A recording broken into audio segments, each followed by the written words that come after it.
All right, hello everyone. Welcome back to another episode of James Bond Bitcoin Live, episode 0068, hashtag unicorn. And today's a special episode because we have a guest, and our guest is Hiroja, Yeah. Space Odyssey Network.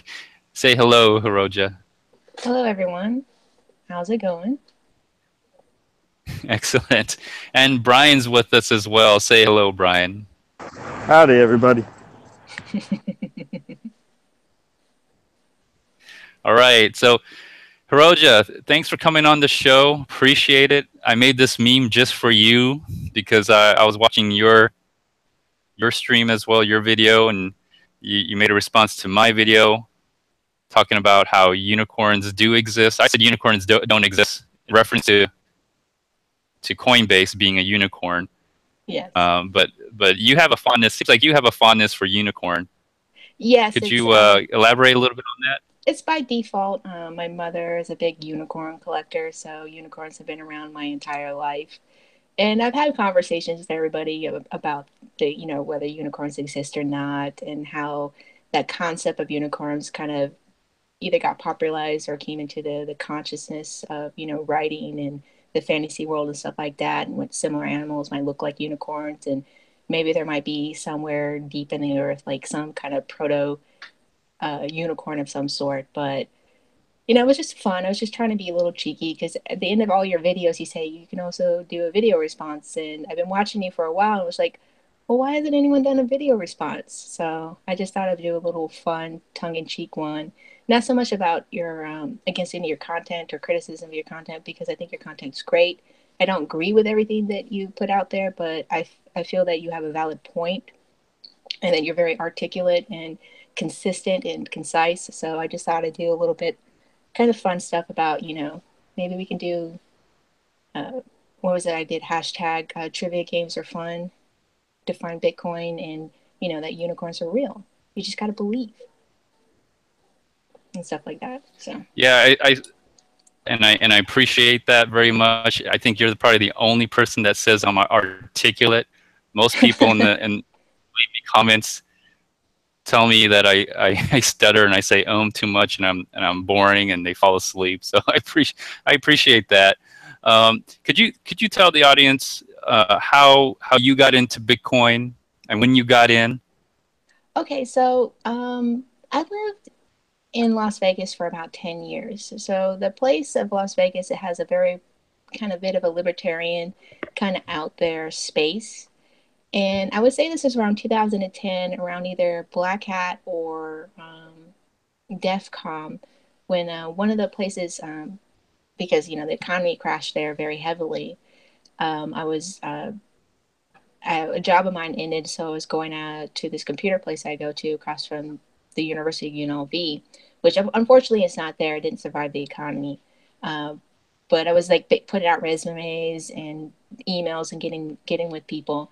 And these guys were talking about this thing called Bitcoin. And I was just kind of half listening. He goes, yeah, it's like digital money and the banks don't control it and it's going to be the new thing. And I just kind of pivoted around. I was like, wait, what are you talking about? The banks don't control it. You can't make your own money. And he was just talking about it. And he showed me like Reddit, which I wasn't a huge fan of Reddit at the time, but I'm pretty deep in Reddit now. And he goes, just go onto this site and look at this. It's going to be the future.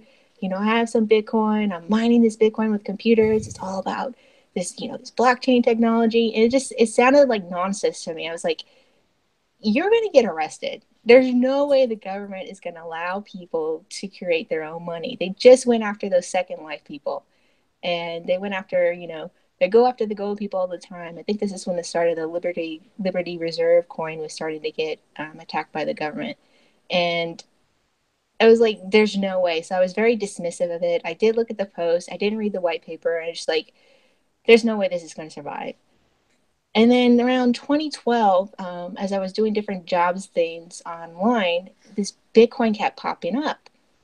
And I was like, you can get paid in Bitcoin if you go on these like faucet sites. You can get Bitcoin if you fill out this survey stuff, like those kind of weird scammy site things that you get in your emails or pop up sometimes on the ad blockers and stuff. And so I was like, you know what? Let me read more about this because the government hasn't come after this yet. What is this about? And so I read the white paper. I started reading into this, and I was like all these light bulbs just burst in my head. I was like, oh my God, this is the next thing. This is what people have been seeking. This is what people have been talking about, overthrowing the existing economic structure and having something that's more equitable and fair. And so I started getting into it. I didn't buy any Bitcoin at the time because I had some health issues and things of that nature, and I had other things I had to, put my money towards. But I just kept watching, kept lurking, kept reading, kept studying it, kept looking into it. And pretty much by the time of the end of 2013, I was like, okay, I'm going to get into this space. I'm going to actually commit myself to this. I've been reading about this. I've been lurking for so long. I actually start doing things. I did buy some Bitcoin. I got heavily into Dogecoin because as I was lurking and doing stuff and actually started to commit and started downloading like the software and stuff like that, I was having issues because I was like, I'm pretty technically savvy, but I didn't know what a DAT file was. At the time I was using a Windows machine and things weren't configuring right. And when I went to different forums to get support from Bitcoin, it was like, well, you're just dumb and don't know what you're doing. And I was like, oh, I just want this thing to work. I want this to be able to participate. And that's how I got into our Dogecoin, because somebody was actually willing to, explain things to me, and then it helped me understand how the system worked. And then I was able to utilize Bitcoin better, and I got into Litecoin, Vertcoin. It's like I pretty much tried all the different coins that there was out there for a while. And I hold a few different stuff, but I don't trade anything. I spend it. I have no problem spending my coins. I like spending my coins.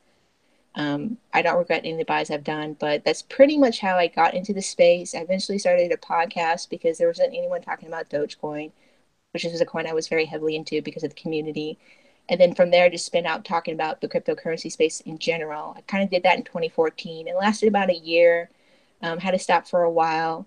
Had other things going on during that year. And then as the debate that was pretty much going on since 2013 about the scaling of Bitcoin was going on, I said, you know what? I want to talk about this again. I want to talk about the people in the space, the different aspects of the space, about why people are here, what they're really doing, all the different things that are going on, and trying to figure things out. And I just went from there. And I've spun out some other podcast stuff, but that's pretty much how I got involved and how I'm in this space. I just like talking about it, sharing it, explaining it to people. And I'm really more focused on the philosophy and not necessarily about trading or the technical aspects of Bitcoin. Oh, even though that stuff fascinates me and I understand it, it's just not my jam. Okay, awesome. Now let me ask you on the philosophical side, like what does Bitcoin mean to you? What does it stand for? Hold on. Is that Brian's dog or is that your dog? These are my dogs. Hey. Not mine. No. Not mine. Okay. I got properties. I got dogs myself, but they both passed away, unfortunately, from I'm sorry to hear that. from cancer. Yeah. I have four dogs here. I had a mixed lab. Oh. I think I had a mixed lab and then a little Chihuahua. A little Chihuahua. Well, my personal dog is a Chiweenie, and then we have a mixed bull mastiff. He's our protector, and then we have a actual Chihuahua, and then we're not sure what the other one is. He's like kind of a terrier, and they're the yappers and stuff like that. But our bull mastiff, he's a kind of like the silent, I'm going to take you down if someone ever comes to the house or anything like that. But these yappers, man, they bark at everything. Come by the window, come by. We have a lot of animals out here, so they like to chase the rabbits and the quails and the roadrunners and stuff like that. But you had asked me a question. I completely forgot about it. What the Chiweenie? What's a Chiweenie? The Chiweenie. Yeah, Falquard is a Chiweenie. It's a mix of a Chihuahua and a weenie dog. Oh my goodness, that's interesting. I gotta look that up one day. What it looks like. Yeah, I was asking about your philosophy. Like what does Bitcoin mean to you? And what do you think the future of Bitcoin will become? I mean, in your mind. I'm not sure what the future of Bitcoin will become because what I enjoyed about the philosophy of Bitcoin, what really gravitated to me, was that it's a very egalitarian idea. The concept that any individual at any point in time, wherever they are in the world, however old they are, could connect to this system, and they don't have to pay into it. They don't even have to participate if they don't want to. It's very voluntary, and they can participate at whatever level they want to. They could be a user, they could be a miner, they could be a node operator, they could be a developer, they can be a merchant, they can be all these things in a particular level, and everyone's pretty much equal in the sense of the level of control and say. You have to have consensus. Everyone has to kind of agree what the rules are, or it's not going to work. And to me, that made the not only that this financial system very different and new, but the second component is that this is not a system that's built upon exploitation or violence. It's based on math. It's based on computers. It's based on sending information across the internet, and it's not a system where people are digging into, mines and actual mines in the environment or anything like that, like oil or gold or silver. It's not propped up by wars. If you choose to participate in the system, there's nobody putting a gun to your head because you didn't pay your taxes or you didn't file X, Y, and Z or do the rules. So because there's not a violent component, there's not an exploitation component, to me, this is the most clean financial system that has ever been created. And because it's disconnected from a central authority, from a central body of any sort, from the actual existing power structure, it means that it can be developed in such a way that it can be for all people. Whether it hits all people is another issue, but it can be developed to where anyone can participate. And that's what really gravitated me to the system.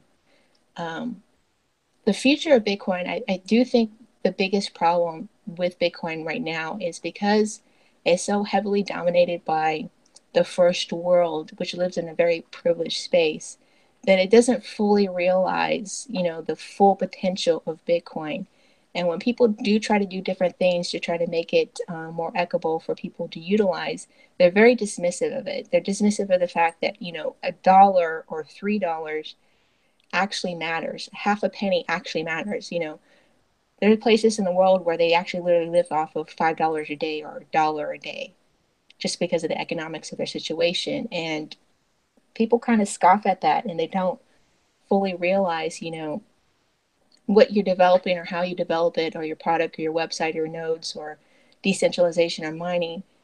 If you don't allow for all people to participate, if you don't account for the lowest common denominator, if you will, economically, this system is not going to supplant the already existing system because it's so entrenched from centuries of usage. And I think what we're going through, this whole debate of the scaling, is kind of, it bears in mind about perspective, if you will, and how we act, within the next couple of years is pretty much just going to cement how cryptocurrencies are going to be utilized or be. That's very interesting. Let me ask you another question, unless Brian wants to jump in and have a question for you. But no, that was very well said, by the way. Yes. Thank you. Very elegant. It's amazing when you get a woman in the space and who speaks very eloquently versus the men who just like to argue a lot, by the way. So troll and arguing is my thing.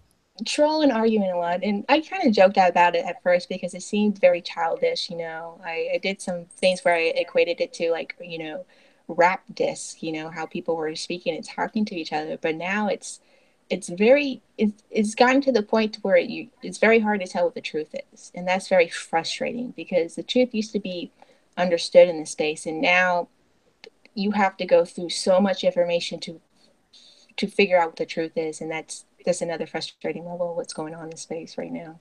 Well, can you give us an example of what type of truth is frustrating? Are you talking about the debate on the scaling? The debates, if it is about scaling at all? I do think it's about scaling. I do think it's also about control. Things can be more than one thing. I think it's all these things at once. And I think another thing about it is there's some people in this space that feel entitled Like they should be more than what they are.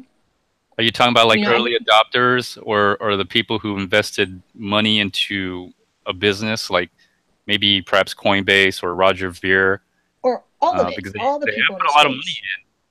They did put a lot of money in. They put a lot of money into what was an experiment, which started out as almost like a thought experiment, and then was put in application, and then it grew very slowly. A lot of people worked on it. They kept working on it, kept working on it. There were some spin-offs like you know, Litecoin and Vercoin and Dogecoin and BitShares, all these offshoots trying different things.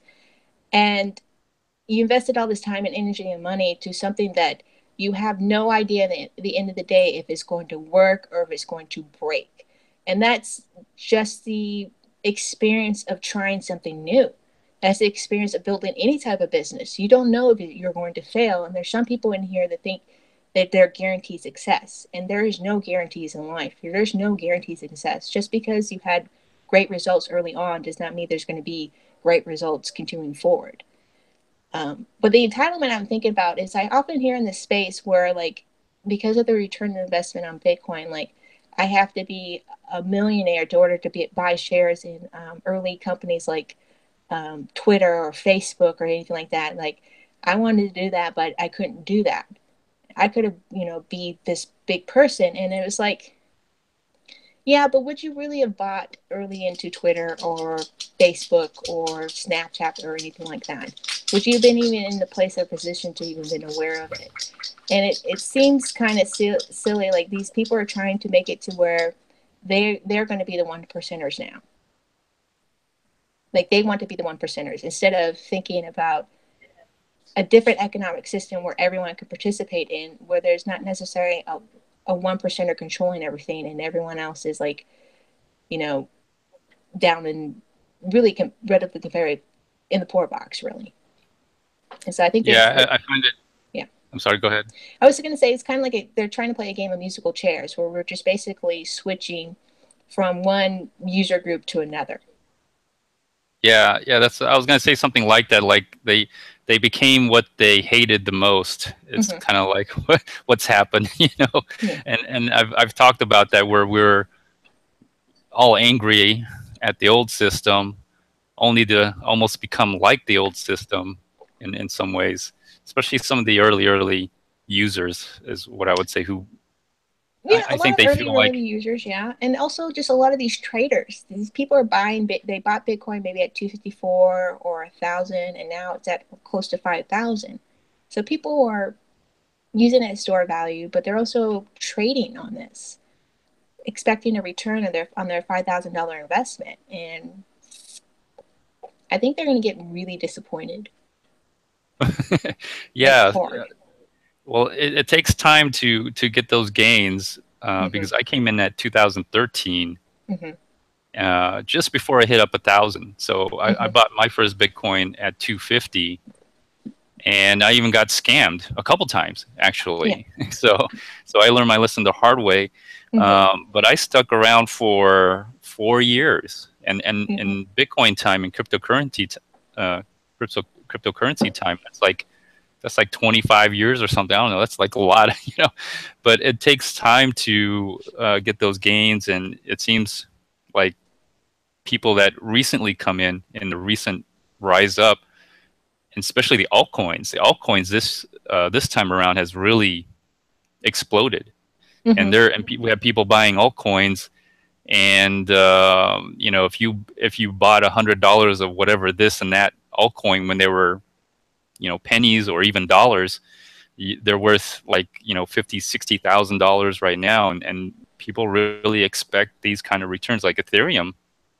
That, like, you know, even beginning of this year, if you bought like at $12 or at $20, you bought $100 worth. You got a lot of money. Yeah. So, you know, these are these recent people who are expecting to come in, and yeah, I think they expect something like that. And so they do. They anticipate it. They almost kind of demand it. And to me, I have no problem with the speculators, but the speculators, that's going to be a very short-term thing. The reason why cryptocurrencies are going to last as long, if they if we're capable of making them lasting this a very long time, is they have to have more utility than just storage value. And speaking of Ethereum, one of the problems I had with Ethereum, even though I do like the idea of smart contracts and what they're doing there, is they didn't do enough testing, personally, in my personal opinion. And that's why we have the DAO. And there was just too much money put into that. I mean, I didn't even see any kind of testing where they put like $5 in and put a bounty out to see if someone could break that contract, or do like these small tests of small amounts of Ethereum or dollar value to prove how a smart contract could work. They just went in big. And for an economic system, it's not like technology companies where you can go in and, was it the Facebook motto of just go in and break things. This is people's money. This is people's livelihood. This is what people plan on either retiring off of or living off of, or, you know, paying their rent with. And you can't go around breaking things. You have to be kind of careful about it. No. Yes, I agree with you on that. They did a lot of dangerous things. They the DAO. Now, were you involved in any of that? Did you have any DAO tokens, or were you involved in the ICO of Ethereum? No, I didn't purchase or buy Ethereum at the time. I had gotten kind of scammed, a little bit burnt by what was going on in the Doge community and some of my holdings and stuff like that. So I said, you know, I'm gonna take a bit time off and see like why I'm really here, what coins are actually gonna work, and take my time with it. Now, hindsight's 2020. Maybe I should have just bought some and held it and forgot about it, but you know, I wanted to be more cautious and more careful about it and see what actually is going to really work.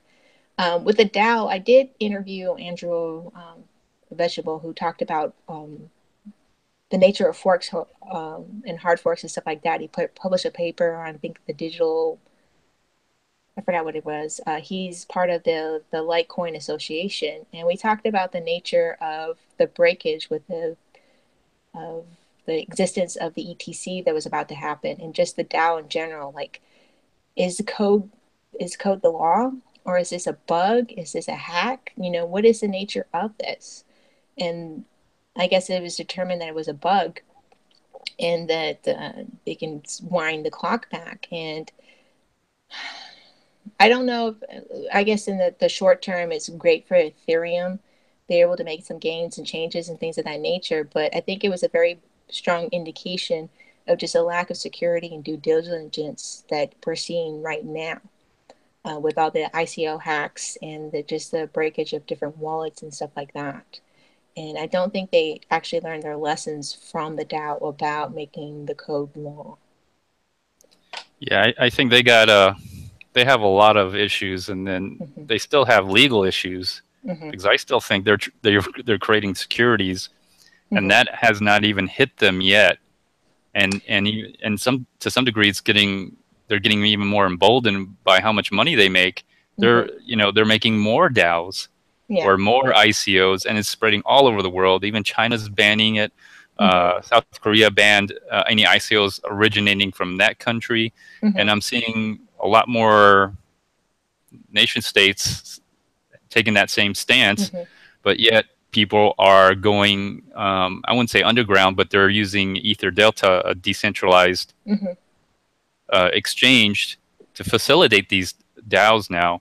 And I don't see a stop, even when China like put a complete halt on trading, even Bitcoin trading. The price still continues to go up. Even Bitcoin's going back up. So I think it's until someone actually goes to jail or gets heavily fined, I think that's probably going to continue. I wanted to. Oh, go ahead. Well, I do know for the ICO thing here in the States, I know there's a case going on right now in New York concerning one group of people that had two different ICOs, and that might be the first one here stateside. I'm not sure about other countries. I honestly don't personally have a problem, because if you're creating a new entire economic system, you're going to do all the different parts that might have been part of the old system. I don't agree with all the different old parts that people are trying to port into the cryptocurrency space, particularly with ETFs and derivatives and margin trading. But I don't have the problem with people creating securities. What I have the problem is the nature of the way they're doing about it. They're just so reckless and so careless with it. and they don't actually have real products. It's just hype, is vaporware. And that's going to really, really hurt the space. Yeah, but you make the most profit on vaporware. You It do make the costs. most profit. But you're not going to grow further. It's going to crash, and then it's going to make legitimate places that have an actual product much harder for them to raise funds, but also to continue on existing because they're going to get tagged with the ICO. Right. I wanted to ask you about your Doge experience, because I did have Jackson Palmer here, Mm-hmm. and he was, and I remember the whole Doge thing. I didn't get into it, but Mm-hmm. I remember the hype that went involved into it, Mm-hmm. and then also the whole scam, the moolah scam. Is that the scam that you were talking about with the moolah? Yeah, the moolah scam, I didn't like the look of the website. I even talked about it on my show. I thought there were certain things that, for considering how long it existed, that it just didn't have everything with it. So I thought it was just an inexperienced set of people doing this type of company. So I didn't really recommend it so much for people, just informed them about it. But the whole moolah scam, Ryan Kennedy is, a serial scammer as well as a serial rapist. He actually didn't go to jail for scamming people. He went to jail for the other crime. It really destroyed the Dogecoin community, really. It just really just popped the vapor there, because what it was like people like myself, very young people, they came in here on the hype train, if you will say. They found a community that's willing to educate and support and talk, and we were just tipping and having fun. It really wasn't about the value of the coin itself. It was about the experience, and the experience got killed. And as a result, the Dogecoin has been going in decline while people still utilize it. I think it still has potential and functionality, really a utility to it. It was just a very sad place. People turned on Jackson Palmer. They turned on other people in the community. It got really, really ugly. Much similar to what's going on within the Bitcoin space, but instead of people sticking around, people left. And it's just a sad state of affairs, because I think while I don't think Dogecoin would have any skyrocketing value economically, I do think it would have a value overall for the cryptocurrency space, because it could be, I did a little video of this on my other YouTube channel, Hiroja's Thought Bubble, where I talked about how Dogecoin could be like, when you're a kid, your old man gives you like a $50 or some pennies or some nickels or a dollar bill, like your first like low denomination amount of money, and you can play around with it. You can go get your lollipop or something like that, or your toy candy bar normally, and you can learn from that experience and then build up the skills and make the mistakes of losing $5 or $10, figure out how web wallets work, how nodes work, and stuff like that, and then progress and move on to serious stuff like Litecoin or Bitcoin or other activities. And I think that space is really missing, where you don't have a space where people can have training wheels on their bike to learn how to ride a bike. And I think for a while there, Dogecoin did that for a lot of places, a lot of people, and that's why there's a number of different cryptocurrencies right now that I think do exist because of the benefit of that experience. But going forward with this new wave of noobs, there's not a place for them to go to learn, really. So that's why I'm so active in the community. I moderate the Doge News forum, but it's not what it once was, and it's just sad.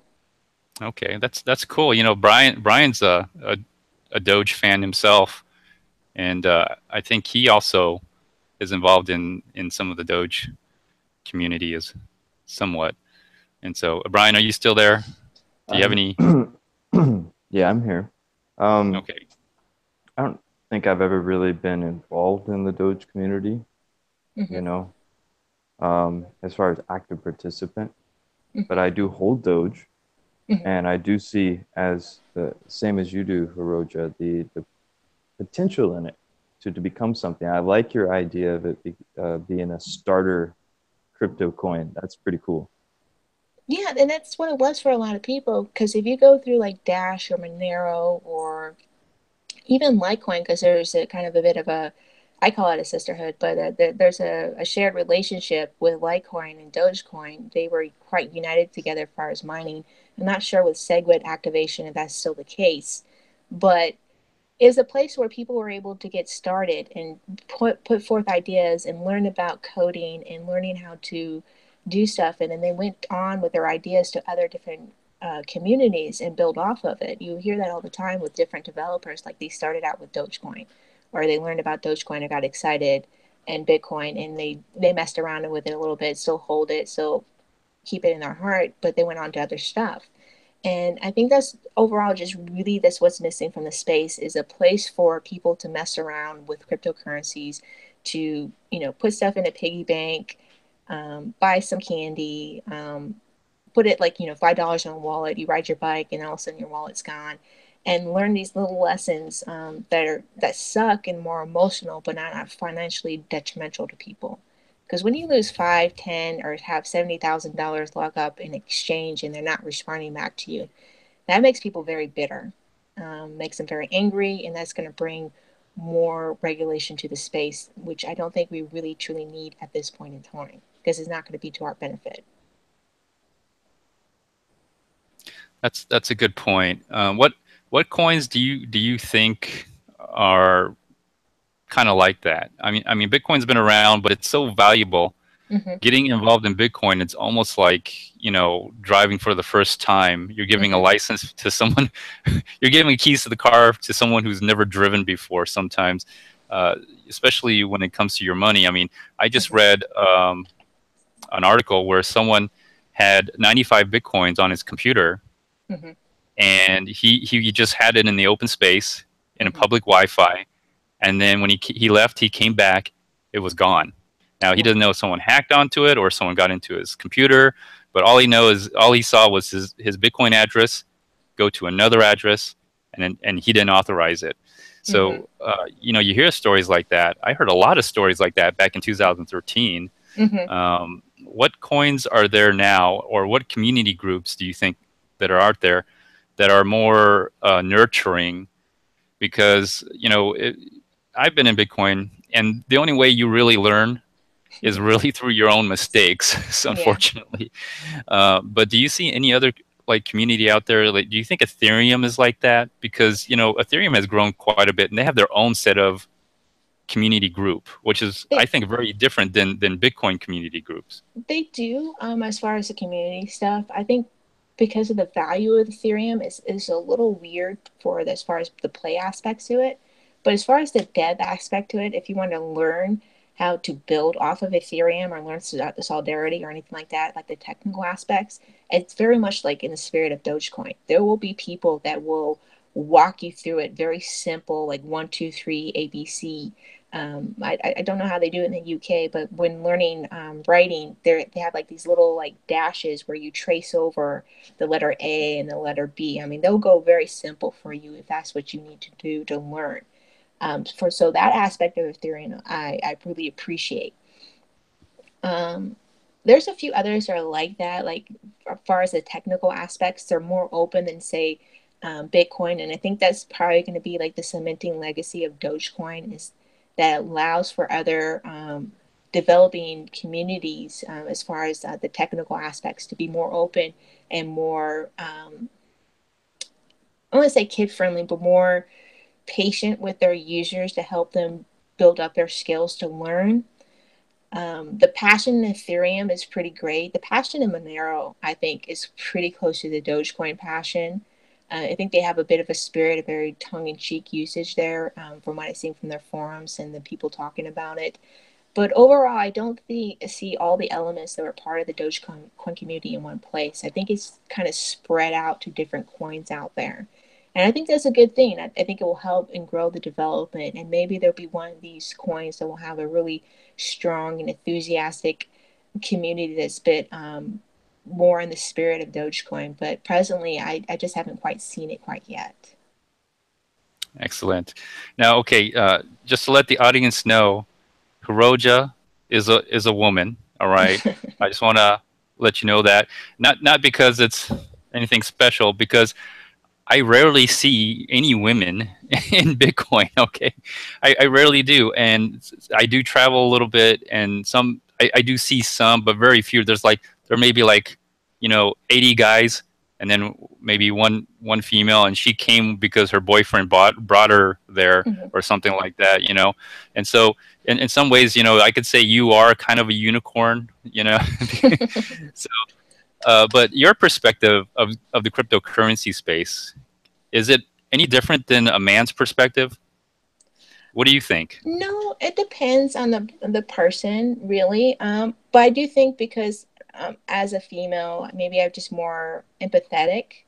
I think differently. My experiences are differently, maybe because of the different types of job sets I've had. I'm more on the customer service end of things. So I talk to people on a more one-on-one personal level. So I hear their qualms or issues and have to kind of respond back in a civil and humane manner. So maybe that's my experience, and maybe because women typically are in the customer service field generally, those type of sales. Maybe that's why I have this particular perspective.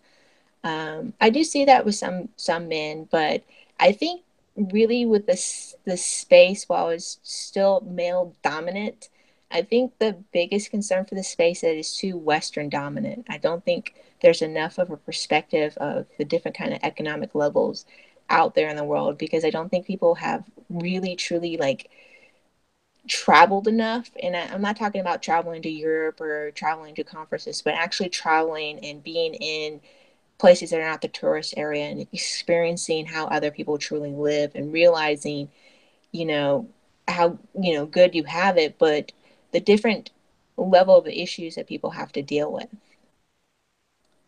So Yeah, maybe where that's. have you been to? I mean, have you traveled? Have you had a chance to travel and see the world? I tell this story all the time, and I think the reason why I have a little bit more colored experience is just mainly because of the areas I live and being a military brat. I've interact and engage with people that have different economic levels than myself, have come from different cultures, different immigrant backgrounds, and I love talking to people and hearing their stories. So I've engaged with people at different levels and hearing their experiences and actually learning about their culture and finding things about them and embracing it and taking it into consideration. But I tell this story all the time where my grandmother, we were visiting in El Paso, and she wanted to get some cigarettes. So we crossed the border, crossed the bridge. I was like, I think 11 or 12 years old at the time. And she's in a Yuko, and I'm with my cousin and my sister, and she just puts her hand out with this $20 bill, and this kid comes up and gives her 4 cartons of cigarettes, Marlboro Reds. She flips a Yui, or flips a bitch as I tell the story, and goes right across the bridge. And that's my one country out of the existence. That's the only traveling I've ever done out of the States ever. Are you talking about Mexico? Yeah, Mexico. Okay. Yes. All right. Interesting story. Yeah. And it kind of speaks to the kind of economic situation. Being near the border, in Texas, or even San Diego, and you can see how their people live. You can understand why they come here. Just the fact that, the same cigarettes you can get in the store back home, which is just like 50 feet away or 500 yards away, is like this price. But over there, you're getting, 4 times that amount. And it's just weird how economies work and the value of things. Right. I've been to El Paso. I drive by there. Mm-hmm. I go to California myself and back, and sometimes to New York and up to Canada. Canada's not really a foreign country. It's just America, but I don't know. They're more socialist, I think. But, I've traveled the world some. I've been to Asia. I've been to Germany. I've been to South America, but only through Cancun and Tijuana. So I don't know if that really counts. But I think that Bitcoin and cryptocurrencies is a first world phenomenon. Yes. You got to have internet connection. You have to have computer. You have to have some stable infrastructure, and those are first world kind of amenities. And even like if you go to, Russia or even India to some degree. I mean, it's Bitcoins and cryptocurrencies are getting popular over there, but I think for the, I guess you call them underprivileged or the poor, having internet access is not such an easy feat. I mean, some people even getting more people most likely will get probably a cell phone if anything, and that's because of its usability, its wireless usability. But even then, getting a smartphone in a non-first world country is, I would think it's probably more difficult than being in the first world country. And I think people who are in the cryptocurrency space kind of overplay that or don't even think about that. They talk about like remittances in Africa, remittances in South America, but people don't really care about cryptocurrencies. They got other stuff. They have to feed their families. They have to do things, and cryptocurrency is like not on their list. It kind of reminds me of how first world nations think about climate change, because I was in the recycling business, and I would always hear this, like, we should do something about climate change and carbon emission control, and that's only a first world issue or concern. If you go to any of these third world countries, they don't really care. They're worried about whether they can, have enough food for the year, and they don't even get any electricity, so they don't even care. So, to some degree, I think, this idea that it's a world phenomenon, I don't think it is a world phenomenon. It's not. If you look at the nodes, it's not. If you look at the transaction history through the through the blockchain spies, it's not. I do think that mobile device penetration is much greater and much easier than you probably realize, just for the simple fact that I know for a fact, just from people I've talked to, it's big business to resell iPhones 4s, 5s, and 6s once the new iPhone drops, down to the second, third world. And it's very easy. It's a big business. It's a booming business. And, because, at least stateside, America has such a strong or big immigration population, the connections there of sending stuff to that country, while it's difficult to do, is done all the time. So you have a world that's not going to have desktops. They're going to be all mobile. And how do you do that with a coin or a mechanism that requires full node operations to do a lot of those transactions for that infrastructure, when they don't have the infrastructure to lay down Google fiber lines to make that happen for themselves? They're going to be, once again, dependent on the first world for their new financial infrastructure. And I think people miss that when they talk about making adoption for South America and Africa. Is these countries have been beaten up. They've been colonized by the Western world. They've been beaten up by IMF. They might not trust this new financial instrument, even if it's very liberating, simply because it's coming from the West. Yeah, that's a good point. What about Venezuela? I always hear, like, cryptocurrencies, they're mining there. They get, I guess, subsidized electricity, and they're mining any altcoin and trading it for Bitcoin and buying food from Amazon. I don't know how necessarily true that is. I just hear it. Well, I hear articles. The mining is true. You can see that if you go through and look at the technical aspects of seeking out minings and finding mining pools. They are mining in Venezuela. They are buying food and smuggling food across different countries into Venezuela because of the shit state they're in. I just recently finished recording an episode just talking about Venezuelan mining. I'm not so sure about this whole concept. There was an interview, and I'm going to have to watch it because it's been talked about in a couple of different articles about the Bitcoinization of Venezuela, where one Satoshi is equal to $1 billion. I'm not sure how true that is, because I haven't seen any videos, and I follow quite a couple of different Latin American people, and they talk about mining Bitcoin, but they don't talk about spending Bitcoin in their country. I don't know how true that is. So I think that aspect of it is a myth. I do think that people are smuggling stuff through Amazon, and maybe they're using Bitcoin, but they're also using cash. you know. Yeah. And do you think it's really food they're smuggling? Is it that desperate out there that? Yeah, it is that desperate, and yes, they are smuggling food. It's cheaper to Okay. get food from Amazon than even going across into Colombia and getting food. Oh, Especially the interesting. quality Wow. might be a bit higher. Interesting. Well, that's good. How do you find that out? Are you how do you get your sources from that? Just Google search, term searches, and then Facebook is a good one.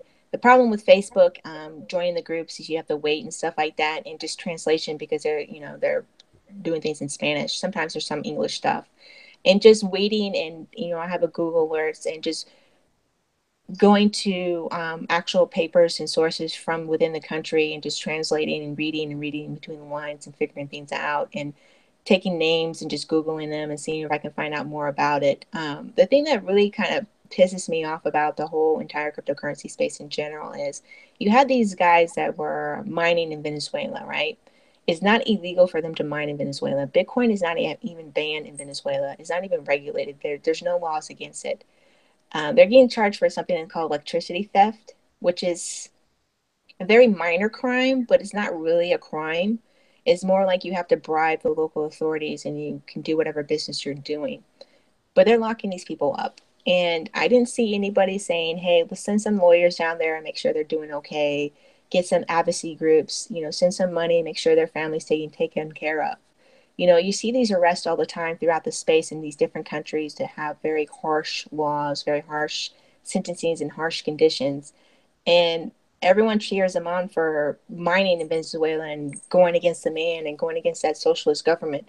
But they're not there when they need actual real support. And that really frustrates and really pisses me off, especially with some of the rest of it going on with the local Bitcoin stuff here in the States.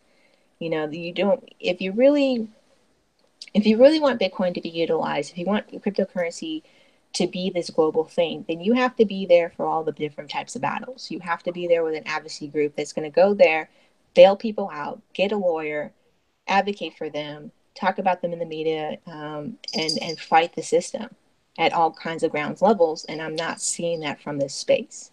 And maybe it's because I come from a different type of mindset when it comes to causes.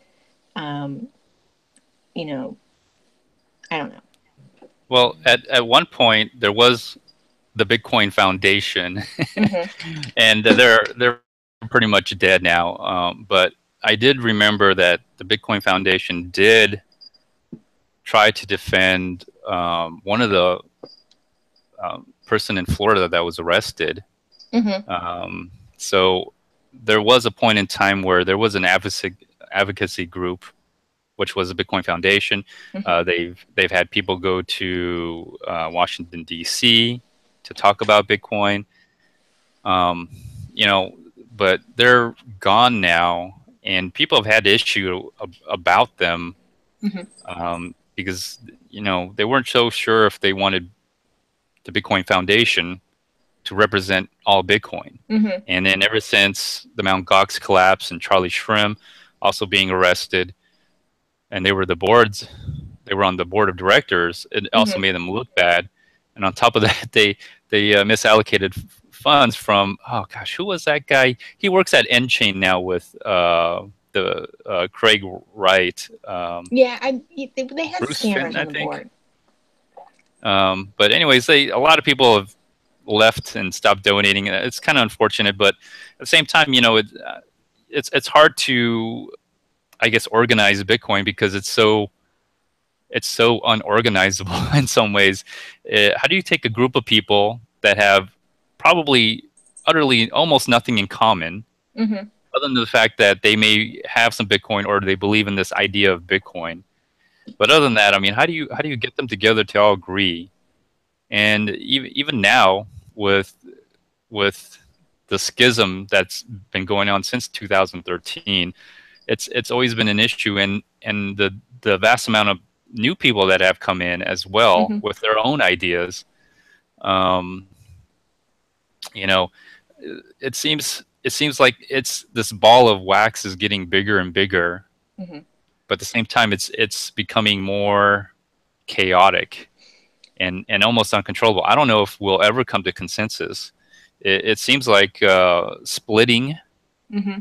may be a natural thing to do, because you can't get, everyone or the majority of everyone, 95% of everyone, to agree on one thing. I don't think we're going to achieve consensus again.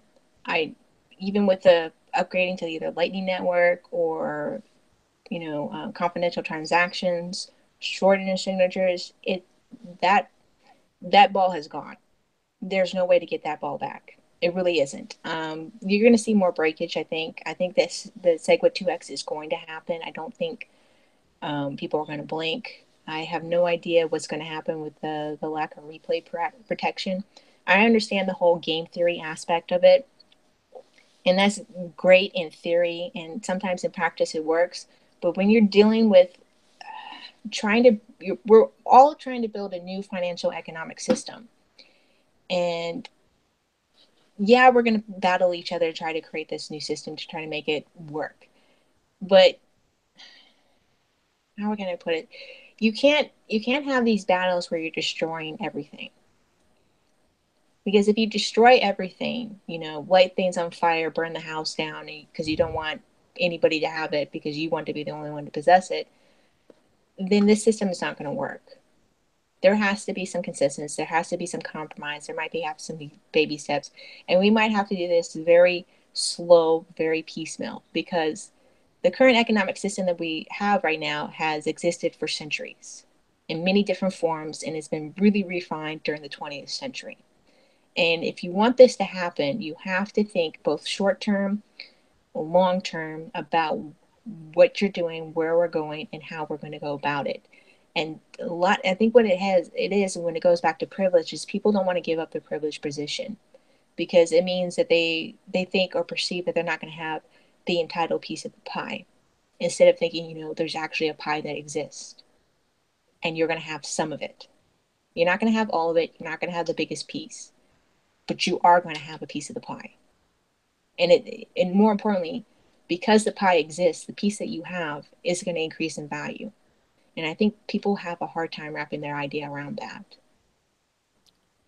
Yeah, one of the things I like about a Bitcoin is you can start at any point in time, even at this price. You have to work a little harder to get as much Bitcoin than the early adopters, but they were in it a little bit longer, so there were some risk involved. But at any point in time, even the early adopters can lose their position just because they want to sell out their Bitcoin. Because I often hear people complain how it's unfair because the price has gone up and they weren't able to buy, thousands and thousands of Bitcoins for like a couple $100. Yeah. But as far as I can tell from talking from people who've been in it longer than I have, they've all sold their Bitcoin. Okay, yes, they had probably hundreds of thousands of Bitcoins early on, but when they had their chance to make money or to sell or cash out, they did, and they just kept and the Bitcoins just kept rolling over to the next person. And so you can't. It's hard to, I guess, game Bitcoin, because you have to have Bitcoin to participate in it. And once you sell your Bitcoin, that's it. You've lost your space or your position or the amount of Bitcoins that you have, and you let someone else take that spot. And if they're taking on the risk and it works out, then that's your loss. And I think people kind of misconstrue that as if you were here earlier, that somehow that equates to that you're richer. But from what I could tell from interactions that I've had with people, that's not true, because they've sold. They've left their position. It's not true, and they have left their position in that sense. If you're thinking of the storage value aspect of Bitcoin, but if you're thinking about just the overall economic structure, if they're still participating, if they're building businesses, if they're reinvesting, if you will, buying back in, or building off of it and having a business to where they're receiving Bitcoin for their goods and services, I've seen that pivot with a lot of early Bitcoin adopters, where they have a business. They make their living through crypto altogether. And so they might not have as many Bitcoin as they previously have, but they're still obtaining and growing Bitcoin. I think the problem overall with Bitcoin in of itself is that people don't like owning a fraction of something. You see that all the time with wills and estates where you have to divide a property. And unless there's already consensus beforehand where people already knew the position where someone was going to get this portion and everyone agrees to sell, then that's fine. But oftentimes people get really bitter. They don't want to sell. They don't think they have enough. They want to own the whole thing. And I think we're seeing some of that right now where people are slowly buying into Bitcoin and they have like a quarter of Bitcoin or half a Bitcoin, but they want a whole Bitcoin. They want that one Bitcoin, but there's only 21 million coins that's ever going to be created, and not everyone's going to have that one Bitcoin. So what do you do to hold on to that value, that position, and still participate in the system where you either invest into a business, either by converting it to Ethereum and getting into an ICO, or invest. Some businesses take Bitcoin to invest in.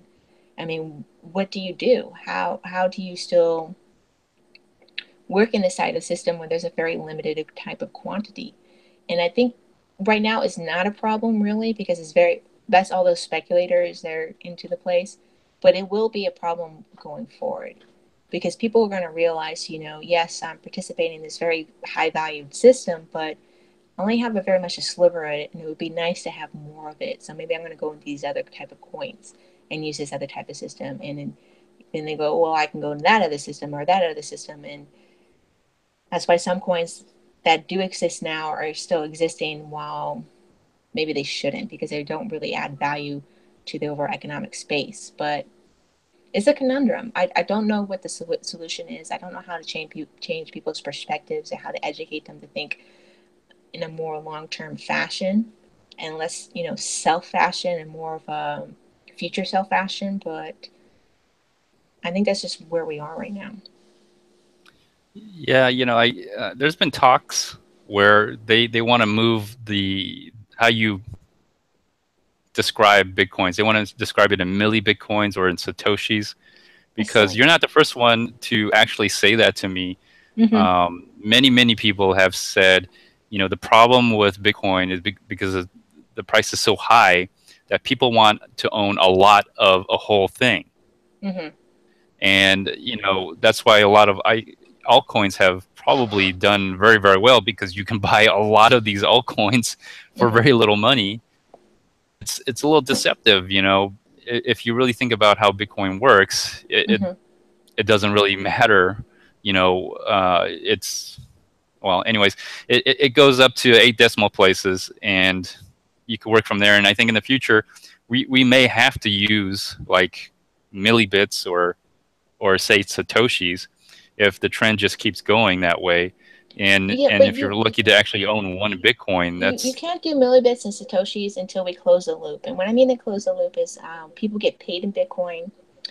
They pay their rent in Bitcoin. They pay their electricity in Bitcoin. They buy their food in Bitcoin. The people that turn around and pay their vendors and their employees, their taxes in Bitcoin. Everything is done in Bitcoin and it's not traded out into fiat. And until we close that loop. Yeah, go ahead. Until we close that loop, the whole sense of switching it to bits, which I played with for a while, I thought that was a neat idea, but it was just dumb because bits didn't really translate into any real economic value because what really mattered was 50 cents a dollar, $2, $5, $25. Things weren't being priced in Bitcoin until somebody decides that they're going to say, fuck it. They don't care what the cost they bought in USD. They just want Bitcoin and they'll price everything in Bitcoin, not equal and equivalent to USD, but say, 50,000, bits is, a meal. And I'm talking about like a nice 3-star meal where you're getting your drink, your food, a waiter's coming to you and all that stuff. And they'll take the initial economic loss and go for a loss for a while, but they're holding and hoarding and doing things in Bitcoin and doing things in translation to Bitcoin.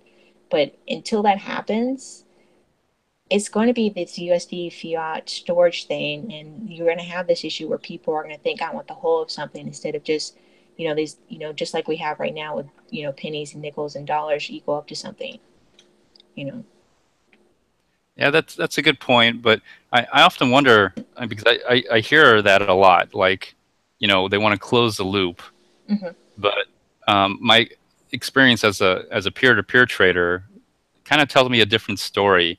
There a lot of people are using Bitcoin just to transfer money or transfer value. It's value routing.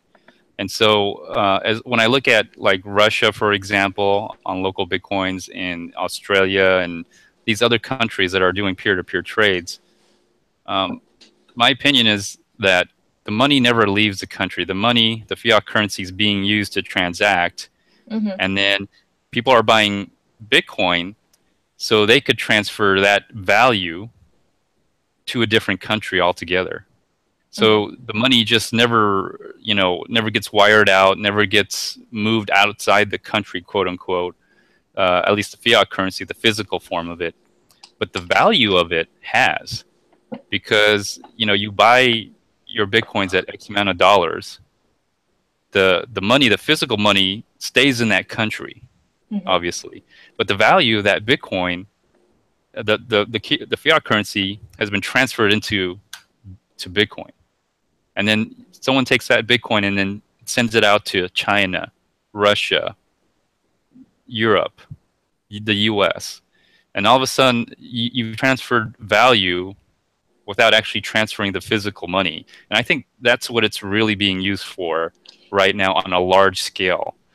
So you're talking about maybe a few millions of dollars for every major country, at least developed country. And I think that's what it's being used for, because, currency controls have become really restrictive over the years. And I didn't realize it until I got into Bitcoin, until I started trading peer-to-peer. And I began to realize that, in the US, they got $10,000 is the red flag. The red flag. But if you think about it, $10,000 isn't really a lot. Like, Yes. if what can you really? I mean, for like maybe for living expenses, that's a lot. Like, who goes through $10,000? But if you look at a person who operates a business, and a cash business, $10,000 is not a lot. I mean, that's a very poor business if you're doing $10,000 a month, or maybe a day, maybe okay. But as far as revenue, that's not a lot. And a lot of companies and a lot of small business owners, they're really getting restricted on that cash. And then, from my experience using cash, the way you generate your wealth is through using cash, by generating more money using cash, literally. And so it almost feels like there is restrictions on how much money a person can make. It almost feels that way. There is restrictions. There's like cultural restrictions around the world. There's social and societal restrictions. There's economic restrictions. Overall, they're just compressing on people about the type of pivots and movements they can do economically. And speaking from experience of living in a city where cash is king, $10,000 is not a lot. And that's an old number. That's a number when they first drafted the law back in the 70s. Times have changed, and it's really, really hit small businesses very, very hard. My understanding, Chase doesn't allow you to do cash deposits really anymore. That's how restrictive it's become. So it's very hard for, to transport the cash, to maintain and hold it, and all the reporting you have to do because you have such large cash. And it's frustrating.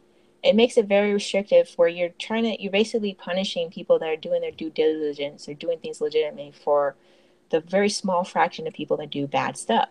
That's even less than 1% of the overall population or the economic value of a given country.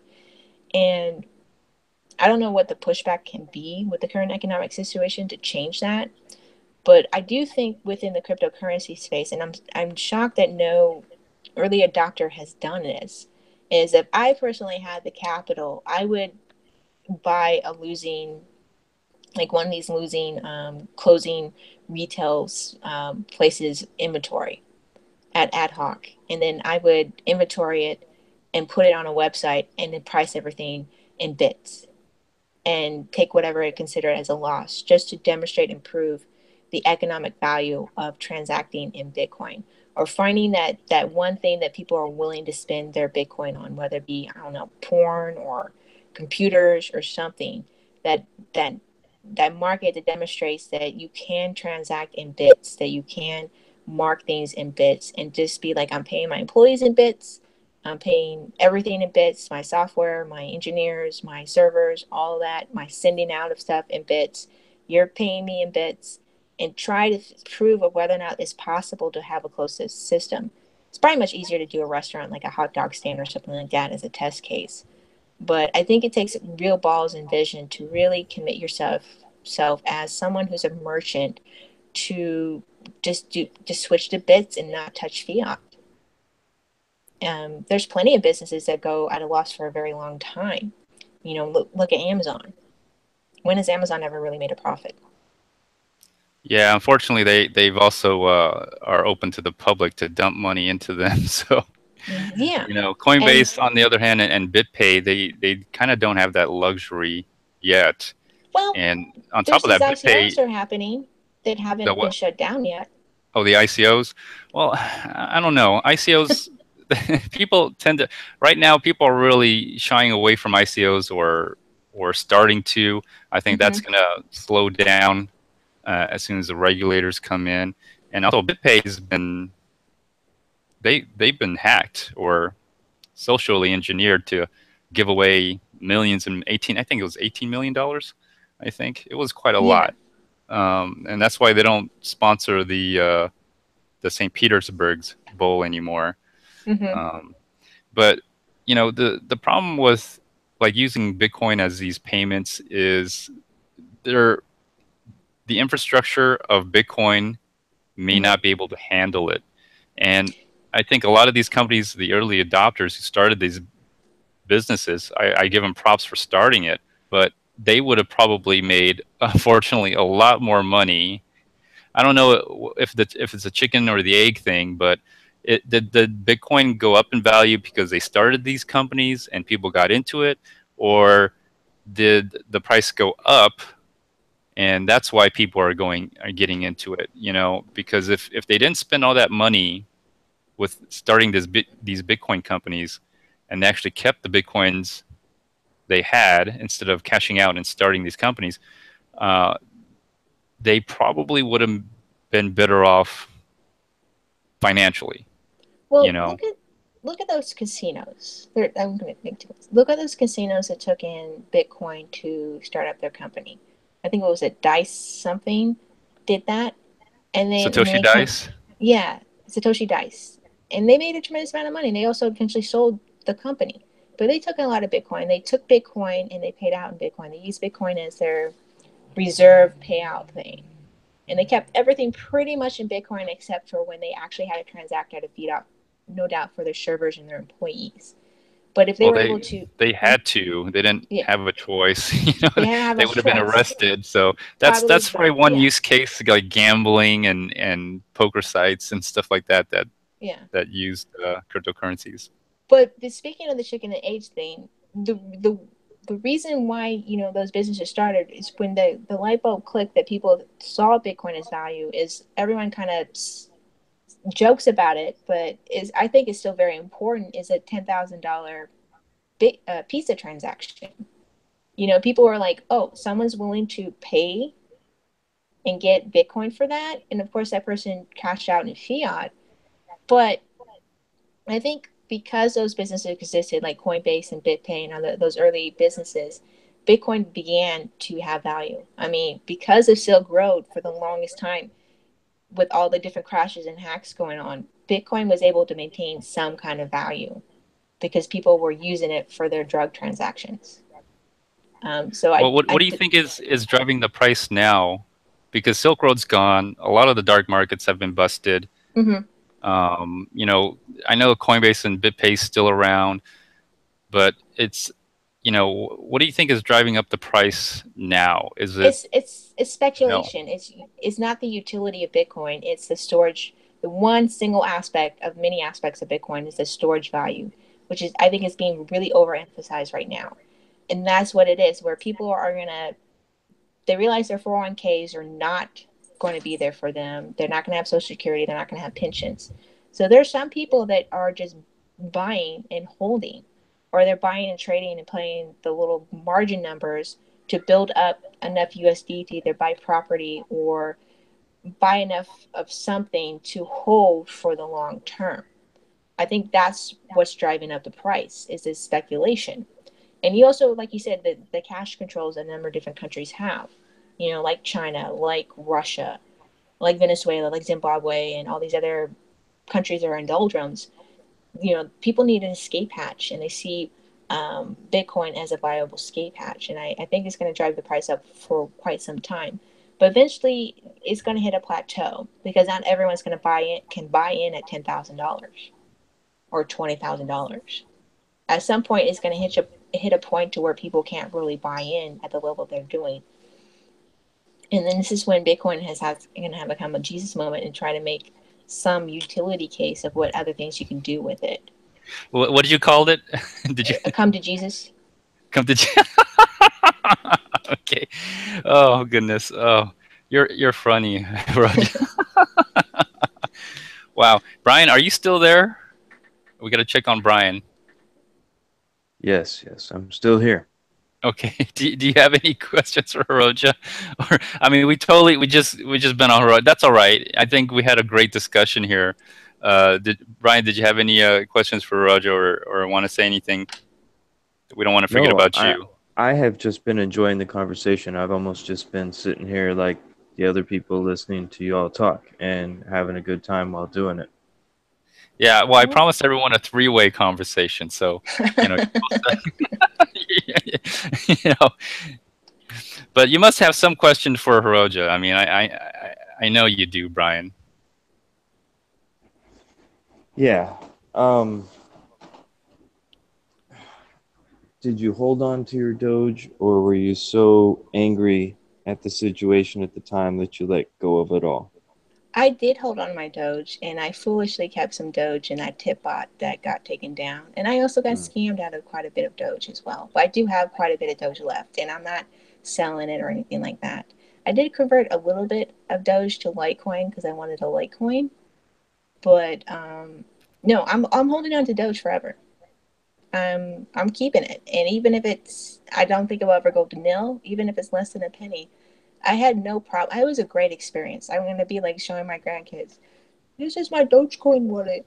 This is what I have. This is what I used to do when I was a young person, kind of conversation. But interesting. How do you acquire your cryptos? What I used to do is, I used to use Express Coin back in the day through money orders. I had no problem in the wait. Right now, I try to earn my Dogecoin, or not Dogecoin, but my Bitcoin and stuff like that through either through tipping or selling stuff. But I currently buy it at small increments through Coinbase. I really don't like it. I trade out some of these coins that I've had, like these Vert coins and other altcoins. Not too much of them that I've had in holding, but some of the stuff I just kind of wait and see where they're going to go. I mean, I'm surprised Vert coins come back. I remember mining that in the beginning. I think I have like 10 mined Vert coins I'd mined and some I just bought, and that's come up in value too. But yeah, I'm really focusing on not using fiat to buy crypto, but to try, like, we're trying this year, and I'm going to devote all of 2018 of just being paid in crypto, whatever crypto somebody wants to pay me in. Well, what do you do? What's your talents, or what do you have to offer? I mean, tell the whole audience, so maybe they'll try to throw you some crypto. Well, through the show, I had like the tipping and stuff like that I do in the show notes of all my podcasts, and my YouTube stuff. And then I've helped people peer to peer through friends that have done that for me. And then I've gone to Open Bazaar, but I had a kernel panic on the computer I was using to sell stuff of Open Bazaar. But I'm trying to sell things on Open Bazaar and work on that project and see if it's even possible to have a peer-to-peer marketplace that you pay in crypto, and I've started a couple of different accounts like Steam It and Yours and things of that nature, to play around with. I don't think really I know some people make money on Steam It, but see, vlogging or something like that will work and getting payment, trying different ways to do that. I'm trying to put things together to where I could be consultant is such a negative term in the community, but I have no problem giving freely my advice for people. But if they want to pay me, I'm going to take a paycheck, if you will. But I honestly, I do want to sell and receive or earn in Bitcoin in some fashion or crypto in some fashion. Whether it's building a mining rig or building things for people in some fashion or educating people in some fashion, that's what I really truly want to do. And I'm trying to build to focus on 2018 doing that. What kind of stuff do you sell? You sell like any I'm doing drugs a or very fun paraphernalia? thing. I'm doing a very fun thing where I'm basically doing like, okay, this is supposed to be like eBay. I have these high valued geek items that, like these trading cards that I've collected, these comic books I've collected, these figurines and stuff like that. I'll sell it to you like a really discount price for Bitcoin and just clear out all my geek stuff and see if Okay, so somebody. you're treating it like an eBay I'm treating it like an or eBay, but Amazon?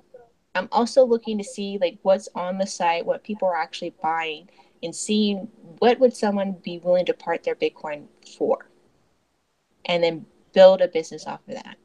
Is it silly T-shirts? Is it Raspberry Pis? Is it an actual built node mining rigs? I know that has a bad vibe to it for people, but what are people really, really willing to purchase with their Bitcoin? Interesting. What have you seen so far? I mean, I tried using Open Bazaar and I opened up an account on my computer or something like that, and then I got a weird beeping noise, and all of a sudden I can't access it anymore. So it's like, They did an update. They're in beta 2.0, so you might have to get the update version or whatever. It takes a little bit because you either have to run your own server or use their server, or you can use a server service that can run the Open Bazaar for you.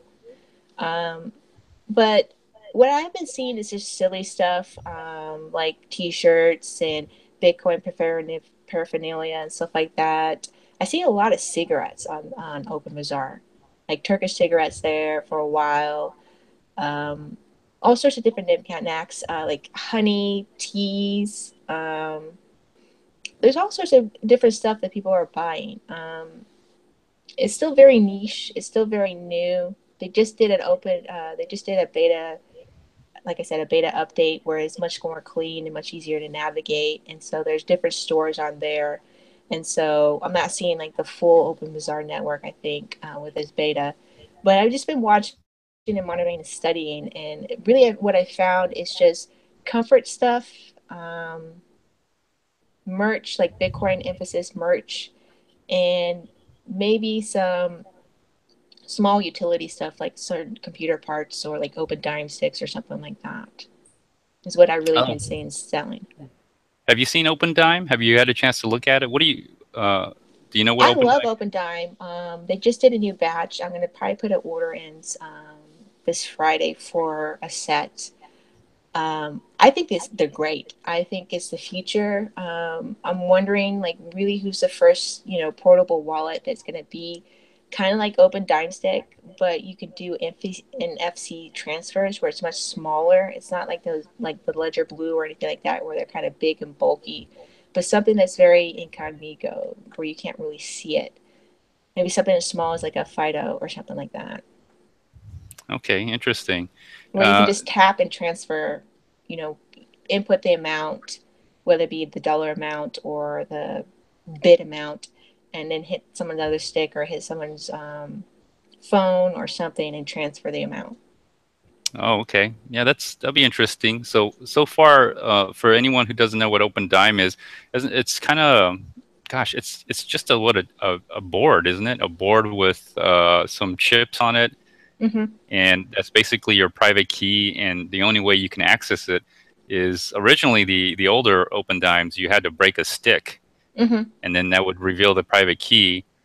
I think it would what would you break a circuit? or something, then Yeah, you have to break a that circuit. reveals the It's like a private. little button. Yeah. And now it's like they actually just have a regular button that you just what's probably stick a little pin or a ballpoint pin, and just it snaps that Hmm. circuit. And then I think they rounded the edges. I first heard about it a couple weeks ago, Hmm. and I thought that was interesting. Something that you can prove. You can actually prove that you don't have the private keys, but it's Hmm. on there. You could check it, and then you have to physically give it to someone. Hmm. And ideally, if someone just bought it and then not used it and passed it on, there would be no transfer fees, quote unquote. It's like trading physical Bitcoin in a way. So yeah, that's good. That might be a little market too. And plus, they're so inexpensive, and if you did use it, they're disposable. They only what they the average price is about $5 a piece. Depends how much you buy in bulk. Yeah, I think like a 3 pack is like $30. So yeah, if you buy in bulk or you become a reseller, yeah, it's like $5 a piece. So, and they're also doing a Litecoin version, which is very interesting. Um, but as far as like the non-transaction, aspect of it, or the no blockchain spies, if you will, imagine just one Bitcoin on a stick. Right now, Bitcoin almost hit 5,000. Maybe you might get sent the differential from the person you're giving it to, but imagine buying a car with a stick, or eventually the Bitcoin. Yeah, you could buy like a beater, an A to B car with an open dime stick, and nobody would know. Right, right. You just toss them the stick, and they just verify it, and Yeah, then that's it. They don't even have to send it anywhere. no. There's no transfer fees, Yeah. and it's a good way of, I guess, using Bitcoin Hmm. if you could make it physical, you Yeah. know, and you could just keep reusing it. And if you, for whatever reason, did want to use it, just Hmm. break the circuit, reveals the private key. Hmm. There you go. You're done, and you can just order more. So yeah, I like that idea. I haven't had a chance to use it. I'd like to get my hands on one. Have you gotten one yet, or have you No, I'm used gonna one? order one this Friday. I'm doing like I haven't done a wallet review in a while, and since hardware wallets are much more developed now, since the first time I've done one, which is basically, when I first did a wallet review, it was basically a few mobile wallets and then just on your desktop, the old Qt client.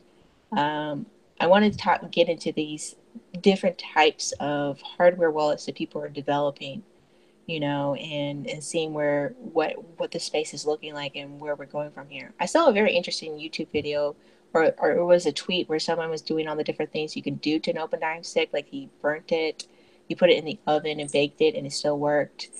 Um, we put it in Wow. water, just showing how durable it is, and Yeah, I that's think you can important, put it in water. huh? Yeah, water. I think you can put that in water. That Yeah, makes sense. you know, But burning it, that's interesting. Or baking yeah, it, yeah. that's Think taking about it like to the if you, extreme. yeah, think about it like if there's a house fire or something, or you dropped it like in your backyard or dropped it in your front yard and you didn't realize it until you got home and it's been baking out in the sun, you know, Right. That's um, true. stuff like that, silly stuff like that. Dropping it, yeah, I think you did like a bunch of drop tests to see how it worked, if it still worked, if it broke open or something like that. And Did did those things are did he important. freeze it? Did he freeze it?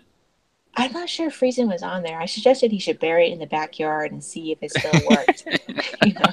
And I might I have just a do that feeling myself. if it lasts, people are gonna start burying their open dime sticks in the backyard like Yeah, gold and silver. yeah, like oh, like I saw a Reddit post where someone, inherited a house from his uncle, and he's one of those crazy anti-government people, and he had $250,000 in the walls. So Wow. yeah, and he went and got a lawyer to make sure everything was legal and stuff like that, and I guess he paid off pretty much all his debt and has some savings. But I wish I had that kind of crazy uncle. All I got was a beat up, broken down Bronco in the backyard, but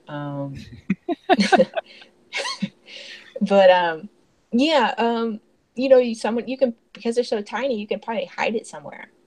I mean, think of somebody who is concerned about the government coming after them. They can hide these things anywhere.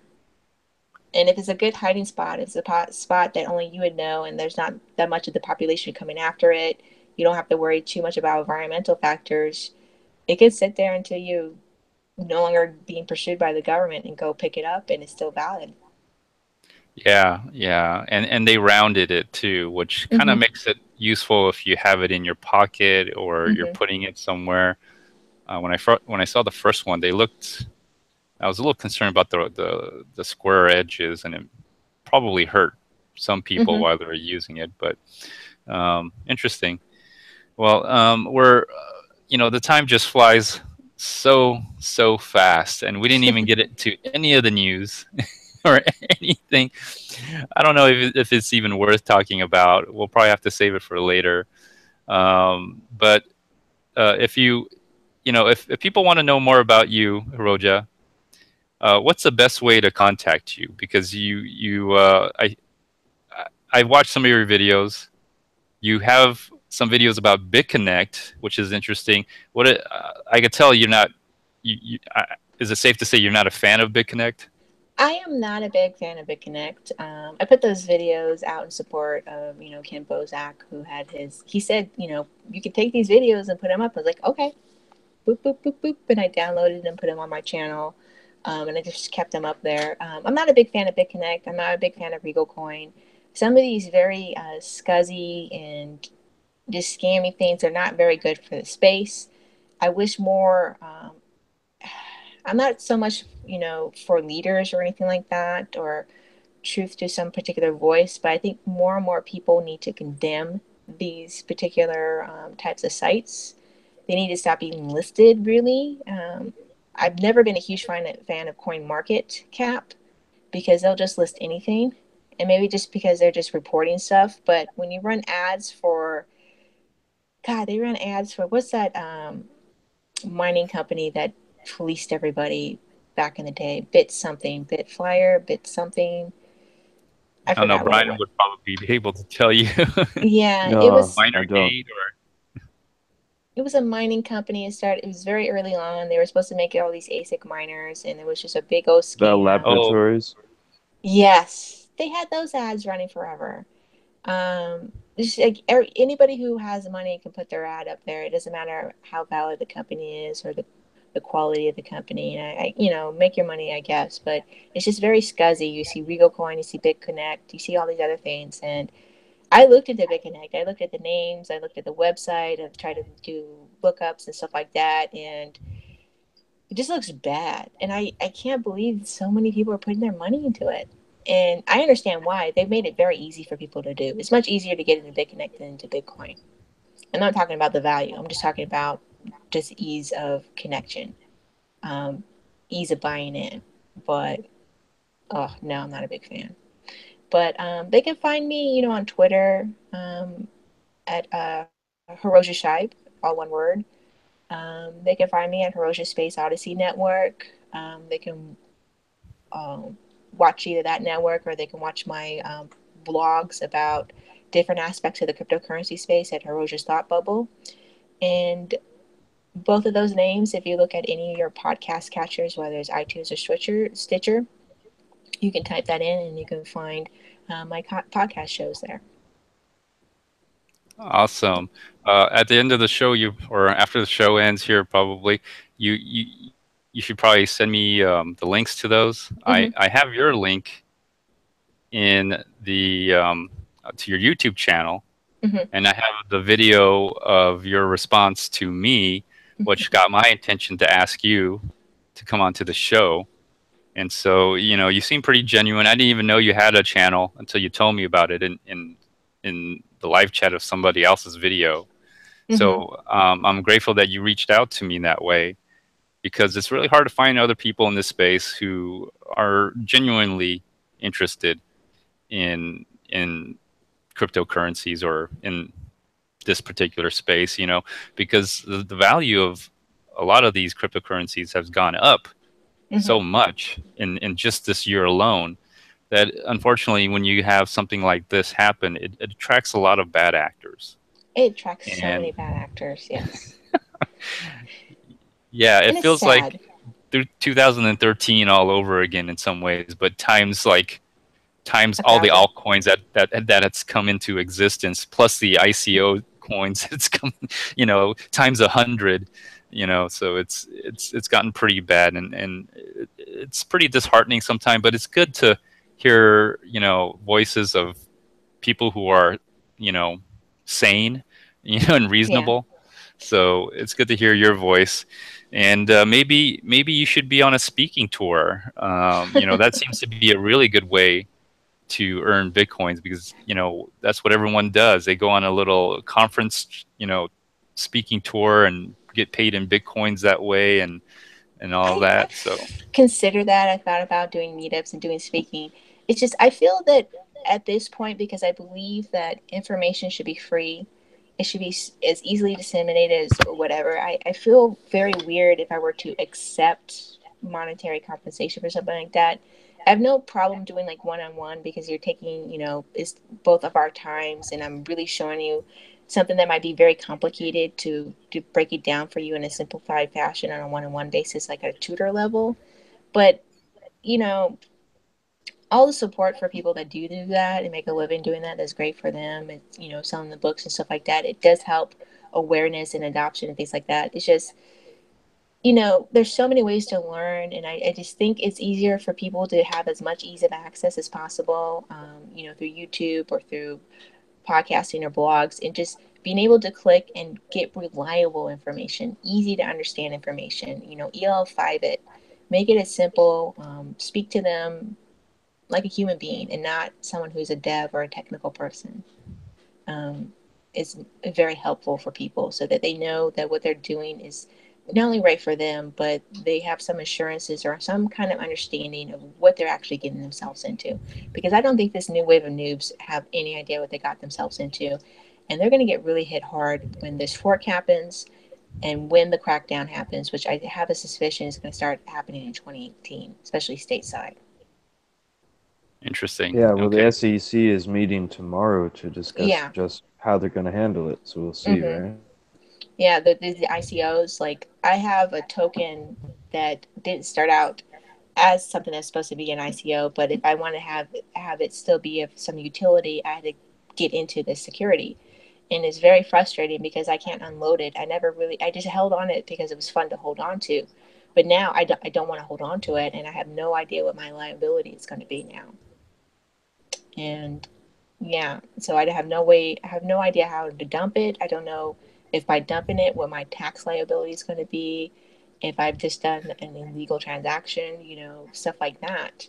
And I'm the kind of person what that would ICO type, coin is this? storage. Oh, storage. Yeah. Just don't tell anybody. There you go. There I go. That's going to really work out for me. I've done an interview with Sean Wilkinson. Like I'm the person they find. Okay, I'm the little person on the totem pole that they find and make an example of. I just had that bad luck. So I try to keep as up and up as possible, and I don't have the depth of income or network to fight something like the SEC at all. So basically, I'm going to say is I'm going to rat people out. Well, I don't think they'll go after you. They'll probably go after the promoters and the devs who are really pushing this, and all the exchanges. They'll probably go after the exchanges first. Market would die off, and people will get into a panic of getting rid of these tokens, because once you kill the market, or you have no market for this, like you can't dump it on exchange and extract Bitcoin or Litecoin or any Ethereum, that's probably what's going to happen. Which is very sad, because it's very sad because it's a great mechanism for someone to be able to start a business, because it's so hard to get from the current economic system to get a loan to start a business, even if you have everything done right. And it's now being killed. That idea is being killed by all these scuzzy bad actor people. Yeah, if like they were more honest, instead of probably deceiving the crowd, saying that you're gonna get something in return, or pitching it that way, and all the community managers, taking advantage of the situation, and trying to hype everything, and make it seem like this token is going to be traded on an exchange. You know, there's a lot of deception and misleading going on here, and a lot of people are unfortunately falling for it because of the previous ICOs, and it set a really bad precedent, because now everybody thinks that if you do an ICO, they're going to get rich. Yeah. And in reality, you know, that's not what's happening. You're just giving up your money, and you're buying into this ICO. You're getting a token.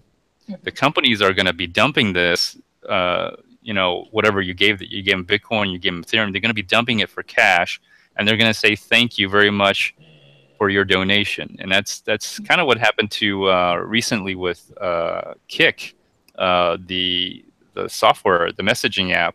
Yeah. There's been a lot of people complaining that they bought like $10,000 worth of their token because there was an anticipation of hitting the exchange markets, because they got in at a discounted price, and they think they're gonna, once it goes on the exchange market, they can dump it onto the general public, the retail investors. Well, that never happened. Yeah, and actually they have no plans whatsoever on the exchange, to do that. Yeah, no plan. And they just took the money, and they're gonna, I don't know, live off of it for a little, pay the devs. Who knows what they're really gonna produce? Yeah, I heard that interview. I forget which podcast show, where the main guy the guy that runs Kik said they had no plans or any intentions of putting their token on an exchange. And I was like, does everybody else know that? And this was like this was like a day or 2 days before the Kik was supposed to go out. So yeah. I heard like people were bought a lot anticipation because it was hyped so much, and the amount of money they raised, like over 100 million. Yeah. You know, there's an expectations of this tokens to be on the exchange. Where are all these people with this money? You know, I see this as $100 million, and I'm like, I look at like how many investors are in it, and it's like 1,000 or 2,000 or maybe 3,000 people putting some amounts, and sometimes it's like 500 people, and I'm like, Jesus Christ, you guys could have, like, I don't know, saved Puerto Rico or something with that amount of money you're trying to invest in.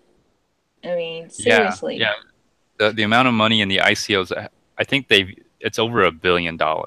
Yeah. And here's what I really think is there was no money. This is money that probably first was created out of Ethereum. And it's not really $1 billion. It's just that the price has gone up, where all the coins, all the tokens represent that one price at that one moment in time, that one trade. And so it looks like there's a lot of money, but in reality, there really is no money. You know, I would say there's probably barely $50 million in the ICO market in real money that was really put in there.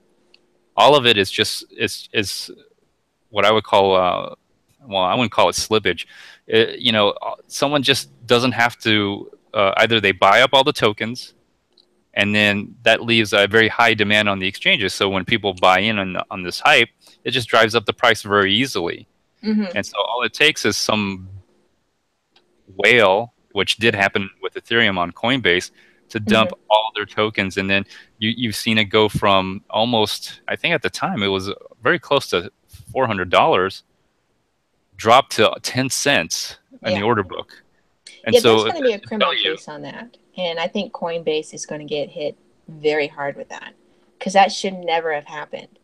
I mean, all these exchanges have basically copied the stock market trading platform, the software stuff. You know, they have the same kind of implementations, but they don't have the same backbone infrastructure, all the safe clicks and safety switches embedded in it. And that's like, there's certain basic stuff that a lot of these companies are not doing. That I ran like a lemonade stand when I was a kid and stuff, and there were certain things that I did to make sure that everything was up to par before I even sold my lemonade. I made sure my sign looked great. I made sure that I had enough cups. I made sure I had backup cups. I made sure that, you know, people knew about it. They knew what time to come by. They knew the exact amount. I talked with people and said it was okay if they didn't want to come by, but just let them know where it was and where they could find me. I mean, I was very clear and very precise with the things that I'm doing. And, you know, I basically wrote my siblings to help me to do this, and it was a fun, you know, experience. But I did my due diligence with my whole lemonade things. You know, I made sure things were in the refrigerator, I had enough, you know, water, enough lemonade, that there were jugs, and how to put everything and put ice in the thing, because it's not going to be, even though it's in the refrigerator, it's not going to be cold enough if we run out and stuff like that. And it seems like they don't have any customer service people at all. They don't have any marketing people. They don't really have a legal team, and they don't have the proper due diligent backbone infrastructures and redundancies for these systems. And they're going to get burned very hard, because for some of this, there's already existing laws about it. And you can't just ignore it simply because you're in crypto. I mean, it kind of doesn't matter. Yeah, you know what I hate the most? I hate that there's nobody to call, not even Coinbase. There's nobody. I mean, they're like the biggest like crypto company. They're the unicorn of this space, and you can't even call them. It's so weird. I don't understand how Coinbase, with all the investment money that they've been pumped into them, hasn't gone around and gone and bought. There's a lot of customer service companies that have gone down, because, like Sears, for example, Sears is closing in Canada, right? Well, Sears has a financial instrument. They have credit cards and stuff like that. They have vendors and stuff like that. They have call people on hand that know how to talk to people about money. Why haven't they approached to any of these companies that are shuttering and buying their financial talkers, their customer service platforms, and buying it straight out and training them to be crypto people? You already have a well-trained workforce that knows how to speak on the phone, knows how to talk to high-level people about monetary stuff, and all you have to do is switch out the words and give them an understanding of the cryptocurrency space, and you have a line of people who will be able to answer these questions for people and do their support tickets. And a lot of them probably speak multiple languages, because, you know, Sears or some of these other retail places are global. So they'll have Spanish speakers, they'll have French speakers, they'll have Russian speakers, they'll have Mandarin speakers. So that's a good point. Basic 101. I do have to say, Coinbase does have a customer service now that you can actually call. Do they now? I do take that, but before they didn't. They just recently got it from their like $2 billion investment. But even then, I've seen videos where it's not that great either. You have to wait like 30 minutes to get a live person. Because they're hiring from within San Francisco, that's notoriously known not to have very friendly customer service in the first place. They don't emphasize that in the job training or emphasize it in their company infrastructure at all. There's a lot of companies that have gone down because of that, but there's still like a mindset in that space. I mean, really, there's lots of companies that are falling apart right now where you can scoop up that quality, high, you know, well-trained workforce and put them to work for you for relatively easy. You probably don't even have to build a whole new building. You can probably already use the existing building infrastructure and all the data and all that stuff and just swipe things out. I mean, are they outsourcing that? Because it seems like they're outsourcing it probably. They're outsourcing it. But why outsource it in such a meek mill way when you can outsource it in a big bombastic way with an infrastructure, robust infrastructure that can handle probably like DOS attacks and social engineering attacks and things of that nature. A workforce that already has that experience in dealing with that crap, instead of training people that has no idea whatsoever.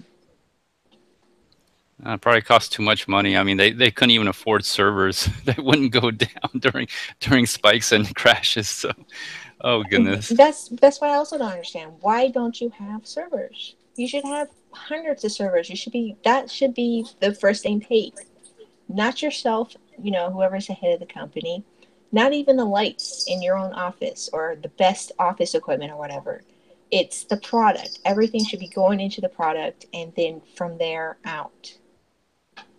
Well, sometimes the product is the company itself, because people make companies in order to sell them. So they got to pay off their investors or make the books look kind of really good in order to get paid out. And it wouldn't surprise me that, this is the beginning of like commercializing the cryptocurrency space. So it wouldn't surprise me that these companies out there, they're I wouldn't say they're not cooking the books, but they're really enhancing, the account so it looks attractive for a buyout. And they could just be trying to do this because that's, if you look at like a Gift, for example, Vinny Lingham, he started Gift, and I started using Gift, and it was it's great. It was awesome, and I loved it when they had the points. I bought like a couple points, and I got another $20 gift card. I would buy like an extra pizza or something. Well, as soon as he sold that company, it stopped. Like they stopped doing that, and it sucked. Ever since he sold it, it sucked, and I've never used it again. Yeah, I just recently went on there just to see what was on there, and make sure I didn't have like any Bitcoin or anything like that. Or I was wondering, is there a wallet attached to that? Because I was wondering for like the Bitcoin Cash and these forks or stuff like that, or what I have scattered across the web, little amounts. And I was like, what happened to all the points? They took away your points, right? Yeah. I was like, that sucked. And I kind of looked through the account. I had like a very small amount, but I was like, I was building off of that. I normally use it around Christmas time. And, if that's the case with Coinbase, then they need to sell it now because the SEC is coming. And they don't take any prisoners. They don't. And they need to make an example out of somebody. And what better example would it be? Coinbase, the biggest people on the block, the ones that have done the most traffic, the ones that defy the IRS. Why not take them out? I mean, Gemini doesn't have the same customer service problems that Coinbase does. And they also don't have the same server issues. Yeah, that's true. That's true. Gemini is a little different, but yeah. Coinbase it's always been weird. I can't even operate. I can't even use Coinbase anymore. They won't even let me. Well, I really stopped using them because of just the blockchain spies and the information they kept asking. I was really using it for WebBot. I've done some small buys on there. I really don't like using it. I'm looking for other exchanges, but I'm tired of exchanges. I really am. I'm tired of putting fiat into the system. And certain companies are just getting rewarded because they're just the only ones in existence. And I don't really like that. That's kind of what the system I'm in right now. I want a different, that's why I'm in the space, is for a different type of system. Have you thought about like meetups? I mean, there's got to be some meetups in your area. Oh, no, I'm in the boonies. I'm in the boonies of California. There's not really that many meetups or anything like that. I have to travel pretty much into a major city area, which is fine. That's kind of why I live where I'm at. Or if I want to go somewhere, I just travel to it and then travel away from it, so I don't have to deal with the chaos and the noise. But no, peer-to-peer, it's there is Liberty X. I just haven't tried it yet. I might do that. I might do Liberty X. I might do a buy through Liberty X. There's a couple places that have that. Right. I personally haven't done it. Liberty X is a company that works with like merchants or retailers, and they don't have. I don't think they have an ATM, or do they have ATMs? But no, you get they buy it through you get the a machine. coupon, right? Okay, you buy it through the machine, but you get a coupon. So you give the money to the retailer, and then you probably get like some kind of a paper wallet eventually after a certain amount of time, and then you sweep the paper wallet. Yeah, I think they have an app now, so they can do things through the app. It transfers to the app. Yeah, but also the paper system. Yeah, I just haven't done it because it's like $50 buy minimum, and like the most you can do is 500. So and that's a day. So you can't do huge buys, which was great when Bitcoin was around 250 or even 400, but that's not where it's at right now. Right, you get fractions of Bitcoin. I think they're out of Massachusetts, if my memory serves me correct. And because I was trading on local Bitcoins when I first heard about them, and they were trying to spam local Bitcoins with their advertisement of Liberty X, and eventually they got banned from local Bitcoins. But it's not a bad idea if you're starting out. I mean, they have a lot of places you can go to, and they're like stores. They're like mom and pop stores that you go to. And if you're just starting out, that might be a good way for you to get in. It's really easy. You give your money to these people, and I don't know about the app. That must be a new thing. But when I heard about it, it was you give them money, they give you a redemption code, and then somehow you just redeem on that code, probably like a paper wallet or some kind, and then you sweep it, and that's how you would get your Bitcoin. I'm not sure how they make their money. They probably make their money on margins or how much. It's the fees. There's a fee attached to it. Of course. So, yeah. So but it's really hard to get. Yeah. Yeah, it's really hard to get Bitcoins these days without being charged a fee. And I guess that just goes to show how hard it is, unless you're mining or unless you have a source, someone who's somehow gets their Bitcoin, either, you know, offering a service, or they actually mine, or they help other people who have a lot of Bitcoins sell Bitcoins. I mean, it's really hard to really get Bitcoins these days because what's it called, that the halvening. Because of the halvening, you know, it's just going to get harder and harder from this point on. It's what, six and a quarter. So no, it's 12 and a half. So it's going to be 6 and a quarter. So yeah, it's prices are just going to keep going up. And also just because you're dealing with a fiat system to obtain it too.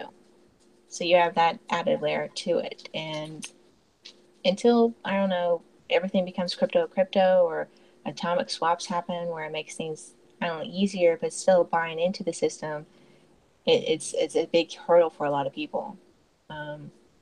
It used to be easy very early on, but that was before the SEC cracked down on things, the exchanges, and there was plenty of them across the states and stuff like that. People still got scammed, but it was pretty robust. But now I'm not seeing a very robust mechanism for people to get in. I know there's ATM machines and stuff like that, and they're coming all over the place, but I don't know. Yeah, it's a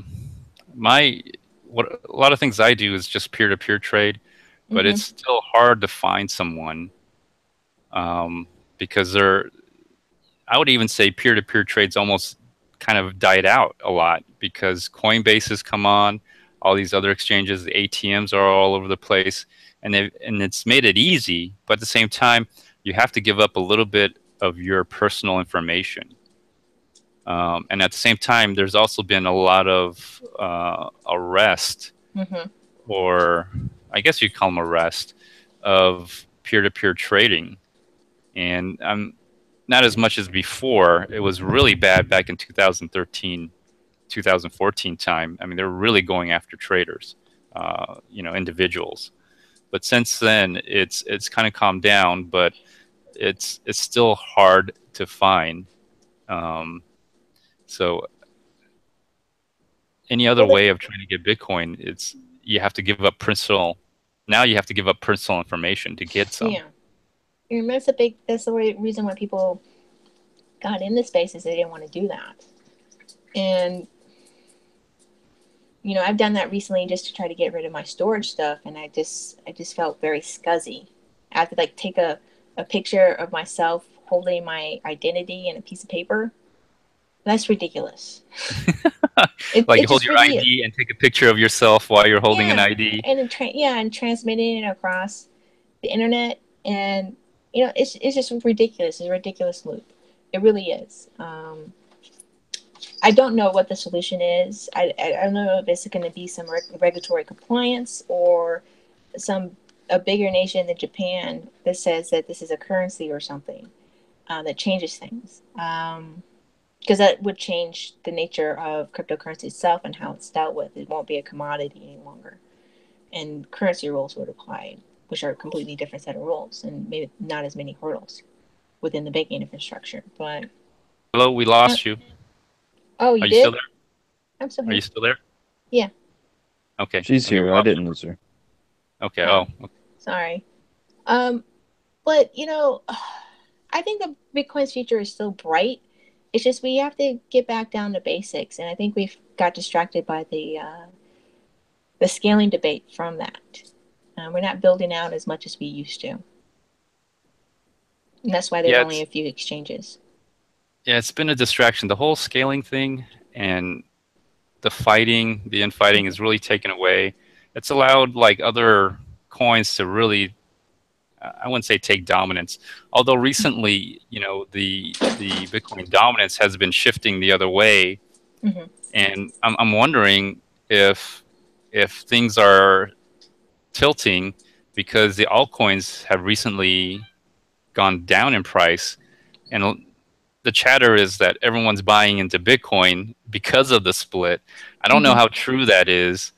Um, I, I don't see it that way necessarily because it doesn't sound right. I That's do the think it reason is why. because I think if you look at some of the chatter that's not like people that are really into crypto, but people that are the noobs, they're saying they're dumping some of their alts and switching out to Bitcoin because they anticipate the dividends that they think they expect to get from the split. And I do think that's driving a little bit of the marketplace. I don't think it's the full amount. I think some people have been in the altcoin space for a while, rode some of the hype train, and kind of got burnt. So they're dumping stuff and just going to the thing that they know to be very stable, which is Bitcoin and maybe Oh, Litecoin, but that's Bitcoin. interesting. I never thought of that because you know I always hear people say, you know, they invested $100 and now they're like crypto millionaires with these altcoins. Mm-hmm. I think a You know, lot of that is bullshit. I think a lot of that is people. They're these scammers or these crypto lifestyle people. A lot of that is bullshit. I really do. I think maybe some of those Ethereum people very early on, but for all these other altcoin stuff, I think much of it is very much bullshit. It really is. There's very few people in this space that are really that amount of millionaires. And if they are, they're not talking about it because they don't want to get hacked and they don't want people to know. You know, people that have money don't talk about money. They don't. People that don't have money talk about it all the time. And unless you're like an investor, what's that old guy from Omaha that everyone talks about that has Warren that one? Buffett. Yes, unless you're like up to that level where you're actually trying to teach people, you're like a guru, if you will, or it's your job, you're not talking about money. You know, just people just don't. People don't even like talking about money really, like how much they got paid on a paycheck. Even though people kind of know what the type of job you have, the hours you work, especially if you're paid hourly, they could probably figure it out really easily. But people don't even like talking about that. You know, so for people to say they're crypto millionaires, 99% of them are just bullshit artists. So they're lying for the They're most part. Like lying. They're like, if oh, they really millionaires, if they really they made that much money, they wouldn't tell nobody. they wouldn't tell nobody because did they pay their taxes on that shit? Probably not. You know. No. The IRS is going to come after your ass so hard. And you know, I've been into the libertarian space for a while, and I kind of, because it's just so too silly for me, I've stepped away from it and for other reasons. But you have these people that think that they can get crypto millionaires, right, and not pay their taxes. And I'm like, that's how they got Al Capone. Al Capone didn't really talk about his money. Yeah, he flaunted his stuff, you know, here and there. But basically, the IRS was like, how do you have that house? How do you have the car? How do you have the clothes on your back? Please show me your receipts. That's what the IRS will do. They'll come with, now with all the data stuff, they'll come with like a little those merchant guns and start scanning your shit, add everything out up, and be like, okay, please produce how you were able to generate the income to have all this. And people Yeah. are not going to be able to do that. And not only that, but people have already reported their income prior to the crypto millionaire space. So you're already captured. They already know who you are. They already know what your potential earnings are. They already know what earnings you've had in the past. Like, even if you're a kid, like there's just one kid that's in the I'm not going to say his name because he's a minor, but he's in the whole Big Connect thing. Your parents claim you as a dependent. So there's already a tax history, all right? They know you're a dependent of your parents. Okay, and you made this type of money, that's their money, technically, legally, tax money. That's their money that they're obligated to pay on. I remember having a Right. very, very vicious fight with my one of my parents because when I left, they still claimed me as a dependent, and I got kicked out of the house, and I was filing my taxes, and I was very pissed about it. Um, but So they're yeah, getting an extra 2,000 or 3,000. Well, yeah, extra and two because I thousand didn't go to dollars, I should say. school. wasn't going to school. That was like pretty much the last year they could do that. But still, that's not their money. That was my money. I've had a job since I was 16 and paid Right. rent. This whole story, but I had to pay rent. But still, that was my money. And there's people that have those conversations with their parents and stuff like that, and getting claimed and stuff like that. But we're already a captured audience. There's no way to get out of the tax system. There's just not. You can probably evade for a while, and I've known people that have been able to evade for decades, but they make cash on hand and they live a very marginal existence. They're not flaunting with the Lambos and the big houses. They might have property. They'll have property, but it won't be in their name. It might be in their kid's name or their grandma's name or something like that. That's how evasive they are. But they have like secondhand cars and things of that nature. They're not buying new. But these dumbasses are buying new. And you're gonna have to report all of that and figure out how can you live in that lifestyle. That's how they find these drug guys all the time. Is somebody notices you're flaunting this new car. How did you make that how did you get that new car there? Come on, Billy, how did you get that new car? I know you're dumb as rocks. How did you get that new car? You're not working. Yeah, you're not working. You're driving a nice Porsche, but you live with your mom. Gee. You live with your mom. I mean, yeah. Come on now. Yeah. It's so silly. Well, I have to say those guys are probably in big trouble because they make videos about how they make, thousands and thousands of dollars every day. I joke around with them. Sometimes I troll some of these YouTubers. Make $10,000? I make $10,000 today. Ha ha. I noticed they stopped making videos. They probably don't want to make videos because they troll them too much. So I should probably just calm down a little bit. Yeah. Maybe I'll just say I only made $5,000 today. Okay, I'll reduce it by half. Yeah. So every day though. Every day. Every day. Yeah. It's just okay. Silly. Wow, this time the time is really gone by. You know what? We should have you on again probably because we you have a lot to talk about, and maybe I'll be on. You can invite me and Brian on your show sometimes because I know you do a podcast. My show. I think I might have an idea about maybe a little bit more of the technical aspects of it to help educate people what we could talk about. But yeah, this was just a tremendous amount of fun. I haven't done this in a very long time, just simply because the space has just been very weird. And I appreciate you having me on, James Bond. This has been fun. Yeah, it's fun just to talk. Yeah. It's been a while since I've been able to talk at length about crypto with anybody for a while, that vocally. Most of the time it's just chats and stuff like that and a couple in-person stuff. But yeah, this has been fun. Yeah, and not only that, it's very well, as far as I know, it's almost kind of rare to find a woman also to talk as much as you do about the cryptocurrency space.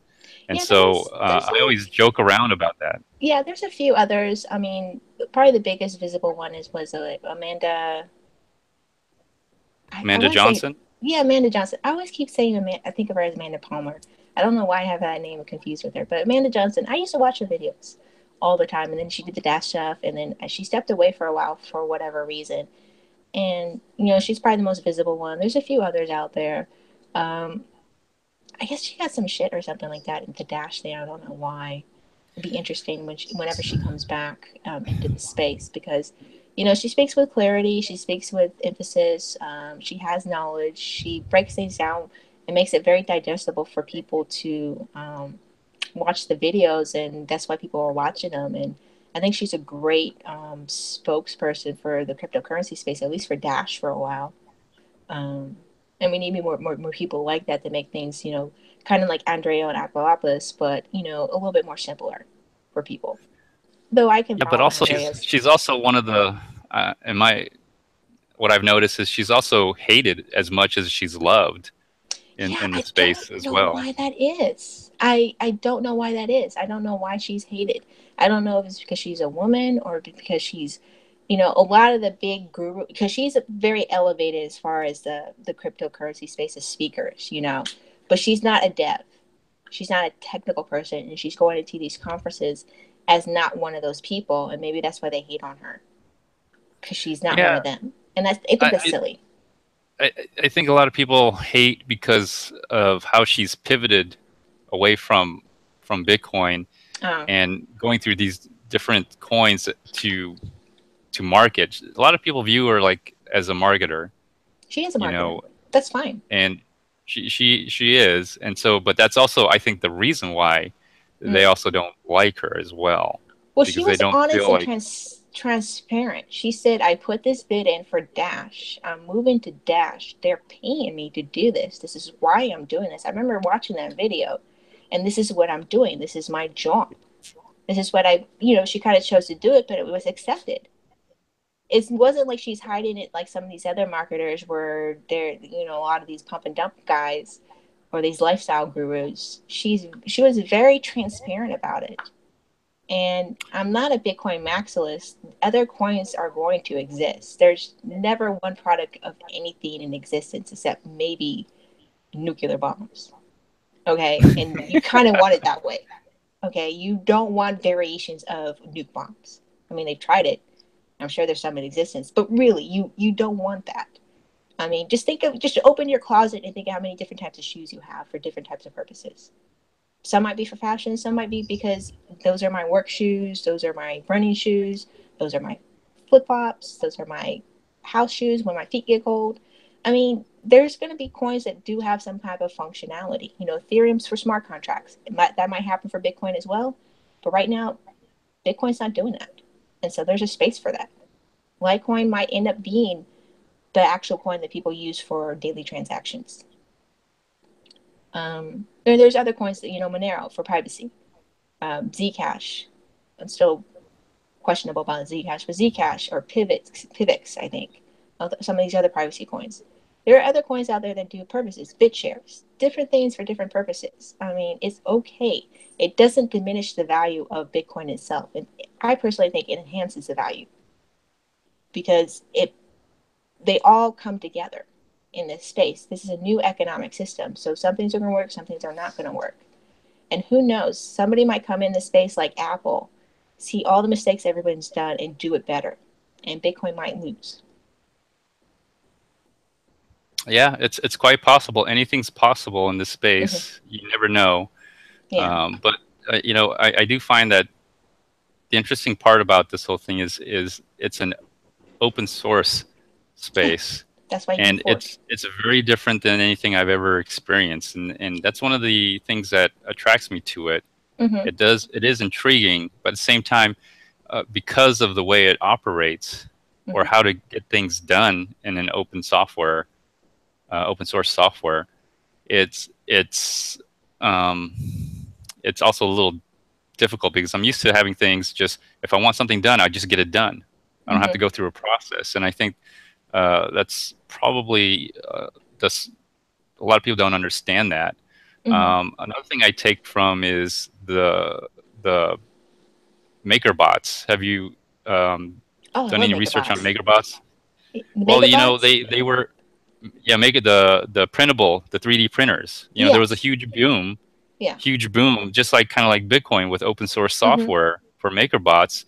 Yes. Unfortunately, the sad story is, as soon as people found out that they could make money on this, it no longer became an open source project anymore. They took it to a closed source project. They closed it, yeah, and that's very sad state for that, because I think it hurt the 3D printer space. Because while there's still a lot of stuff going on in the 3D printer space, it's not to the level where it could have been with open source, because people aren't able to tinker as much. Now, there's a lot of other competitors, but they're not at the level of MakerBot. And there's a lot of things that people are doing with these 3D printer stuff. I mean, as soon as they work out the whole metal thing, it's game over for manufacturing. It really is. Yeah. Well, here's the scary thing that I've learned from the whole MakerBot is that once it becomes closed source, like the greed starts kicking. Like, people can make money off this open source software, so let's close it. Let's prioritize it. Make it proprietary. And then what eventually happened was they just got bought out by the incumbent MakerBots, or the incumbent 3D printers company. And then that's it. They killed it. They didn't want a cheaper MakerBot. You know, they didn't want. I mean, because their MakerBot was making something like in a couple $1,000s and making pretty good, decent, 3D printing. And if you compared it to what the industry already had, which was you had to buy like a $10,000 machine Yeah. to do the same, comparatively the same thing. I mean, people were going to the cheaper one, so it was driving down the market in a lot of ways for the industry. And I can almost see something like that happening with cryptocurrencies and But Bitcoin. And the thing you're talking with the bank. with open source and then making it closed is those original licenses are still valid. I think there's going to be some cases, and there's already some cases working through the court systems. I believe there was a recent court ruling about how open source licenses are valid. So if somebody didn't want to copyright something and freely distribute it through Creative Commons, you have to go by those terms. It's a valid term. It's a valid contract, if you will. That once something's gone open source, then anyone can do anything with it. And if you try to close it afterwards, you try to patent it or not make it open anymore, you might not be able to do that. There just hasn't been a case, a solid case for that. And if someone tries to do it with Bitcoin, it might be the case for that. Because most of the times what ends up happening is people just get bought up and things just get shut down. But I think what you end up happening is because someone freely distributed something, an idea or concept, and made everything free, you can't just turn around and patent stuff. If they wanted to patent something, if they chose to patent something, if they licensed it to be open source, then you can't just turn around and patent it and make it closed. And I think that will be the battle when it comes to open source in general, but that might be the battle for Bitcoin because there's certain patents out there for some of these different cryptos, for certain different types of techniques and technology that might end up biting people in the ass. Some people say SegWit is patented. I'm not sure. I haven't seen the patent number, but that could be a battle that might be happening for the cryptocurrency space. And I don't know if we can win that, really, because so much money is on the closed end side. Right. Well, even if like it stays open source, right? There is no patents or it can't be patented. There's still the threat of being bought out, and then just either nothing being done or just being closed down, because that happens quite often. A competitor will often buy out the new competition just to close it down, even though they paid millions and millions and millions of dollars for it. But they would make even more money if they just let it die. And so that's kind of my fear for Bitcoin and these cryptocurrencies, that if they ever do anything, that they'll just either get co-opted by the existing system and then just be absorbed into the incumbent system to be used for their benefit, and they'll hold back the benefits to the end user, which would be everybody, just to maintain its power. And I think that's kind of what's happening, or there's an attempt, because I can't explain why there's so much fighting going on and so much resistance to all the efforts that it's made to, in my opinion, just to empower the users, make the users the ultimate benefactor of all the work that I see at least the current developers are doing right now. There's three things that I think that kind of hampered all that. One, the taking away of the little bit of free transactions that are available on the blockchain.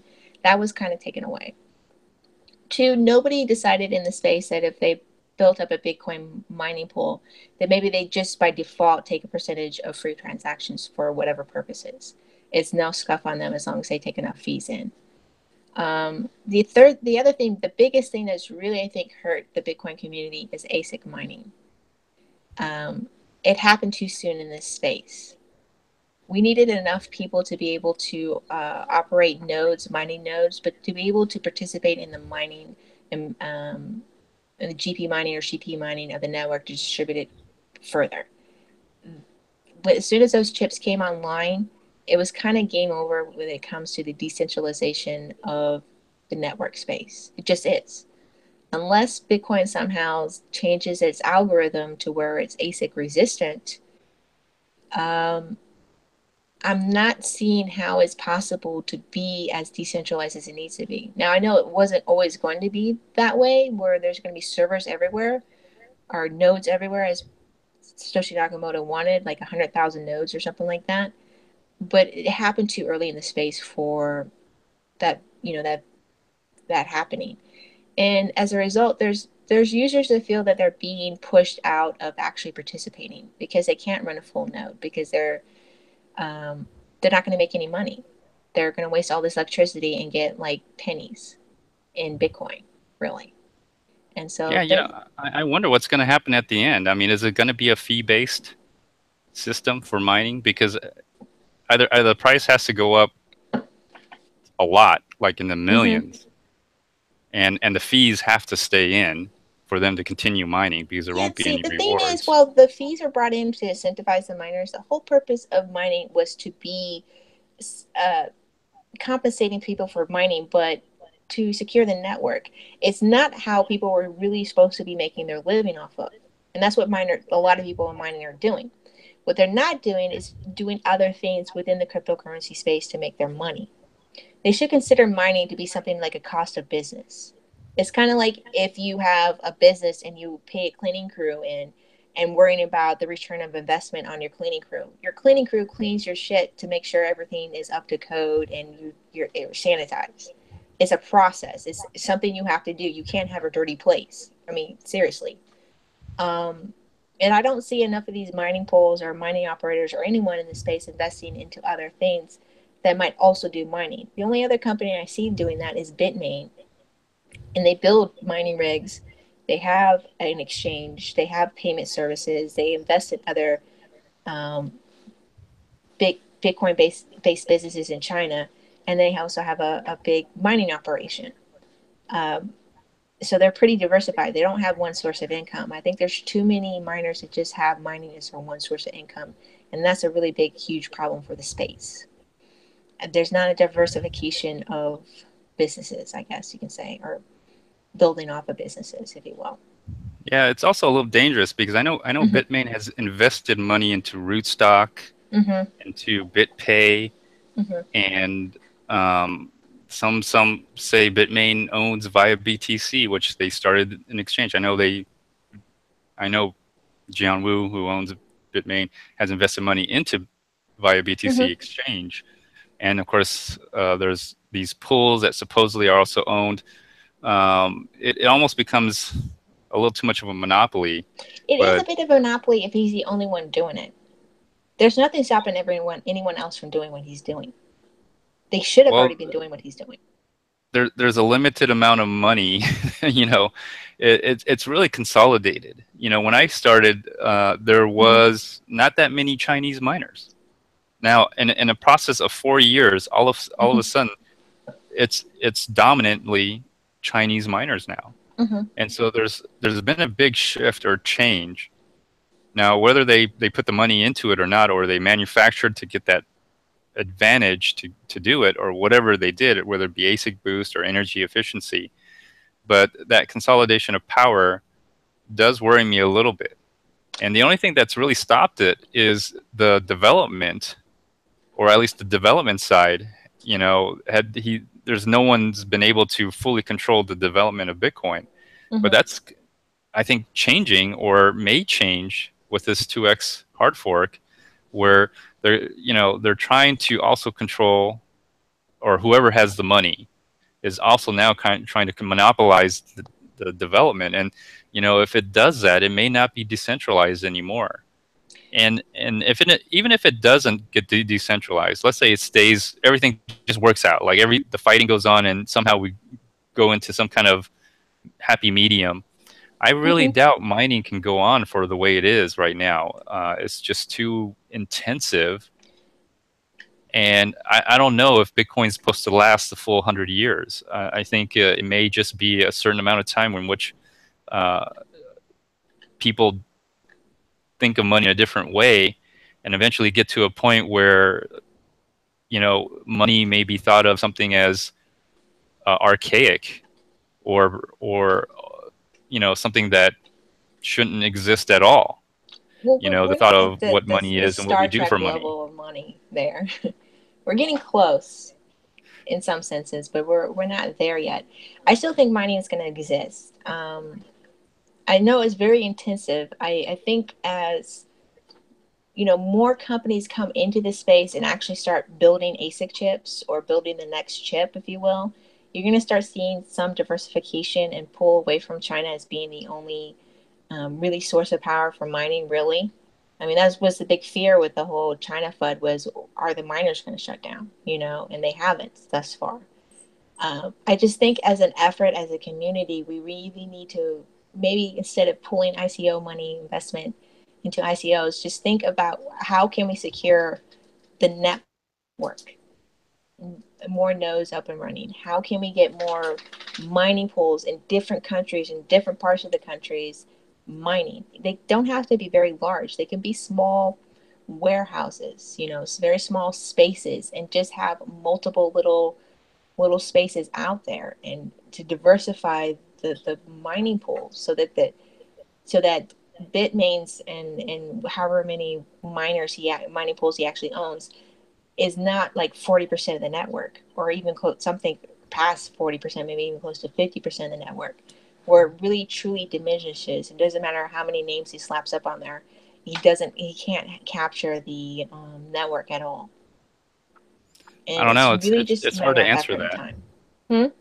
It's really hard to answer that because he manufactures the miners, and that's a huge advantage. It is a huge It's advantage, but he's not the only manufacturer of ASIC chips. It's a matter of going down, putting some money together, putting a business plan together, being very serious about it, and finding a manufacturer that can manufacture ASICs that's not in China. They do exist. There's some that are actually looking into that.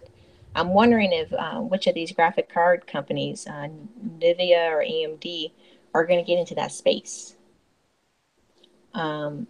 Yeah, people have been talking about that for some time, and they're probably getting a little taste of it with the GPU mining that's going Yes. on. So maybe not. Maybe things change pretty rapidly because again, 4 years ago, I ain't never heard of Bitmain. Mm. You know, back when I started, and when I started buying into Bitcoin, and so all of a sudden, Bitmain's now like the largest manufacturer. So who knows what's going to be in another 4 years? Because of all the Uh, defunct mining companies that weren't really structured properly and were very much scammy, that's why Bitmain is here and is dominant. Because there were a lot of mining companies at the very beginning, early in the space. yes, they They were. couldn't handle the volume. They hyped themselves too high. They didn't say, "Hey, we can only do 1,000 mining machines. We have our 1,000 orders. You're just going to have to wait your turn or go somewhere else." Sometimes you have to say no to a customer. You just do if you want your business to survive, and be very crystal clear about your business plans and purposes, and be like, we can only handle this amount of volume. None of these places did that. They just saw the greed, took the money, and run. And some of them are going to jail because of that, or their businesses just collapse. And that's why Bitmain is still here. It's because they were actually a business. They were a legitimate business. They had a plan. They only took the amount of orders that they could do. They produced that. They did the next batch, and then they slowly improved over time. They didn't put out more than they could do. They didn't say they could do more. They didn't say they can do like 800 machines at one time or something like that. They were like, we only can do 4. And that's just smart businesses. They were actually legitimate businesses. We just need legitimate legitimate business mindset of a person to get into the ASIC space. It could be an already existing company, it could be a new company, but just to challenge, because there is money to still be made, but just to challenge the current infrastructure that already exists now in Bitcoin. I can't even believe I'm saying that there's an actual infrastructure. Oh goodness. Well, my goodness, we've had a long talk. We should have you back on some other time. We may even ask you to come on every so often. It's hard again. It's hard to find someone just to talk, Mm-hmm. and you're definitely fun to talk with. I've enjoyed it very much. Brian, are you still there? I haven't heard. I am still here. Okay. Brian's just patiently listening. Anyways, I probably have to cut the show short, or it's already been extended. I think you gave out all your information. I did. After the live stream, please give me all the links so people can reach out to you. And please, people, subscribe to Hiroja Shibes. Now, where'd you get that? Where'd you get that name, Hiroja Shibes? Okay, so Space Odyssey. I'm a big fan of the Snow Crash novel. The protagonist is called Hero Protagonist. He's the greatest swordsman of, the metaverse. He's a double wielding swordsman. He's half African American, half Korean, which was, for me personally, when I read that very novel, you don't see too many mixed race protagonists in novels of that nature, or just in general. So that was refreshing for me personally. I just like that particular character. I like that name. And I also kind of like Dragon Ball Z to some extent. And when they, when he transforms, when Goku transforms and goes Super Saiyan, he's like, ah. So I just thought, Hiroja Jaw. It's like a jaw sound. And then Shibe is just from the Shiba Nula, which is an anglization of that, which is the mascot of Dogecoin. And so that's how I have my name. Okay, very, very interesting. Yeah, and then just space, going to the moon is a space odyssey. So. Yeah. Okay, just curious about the name. Thank you for that information. All right, Brian, do you have any closing words that you would like to, or any comments? Obviously everyone knows how I feel about us building things to compete with the current infrastructure. So Hiroja, I like your ideas. I hope it echoes out and hits someone's ears. Well, good. I hope so too. It's time to get off our duff and just do something, build something, if you will. It's been a while. Okay.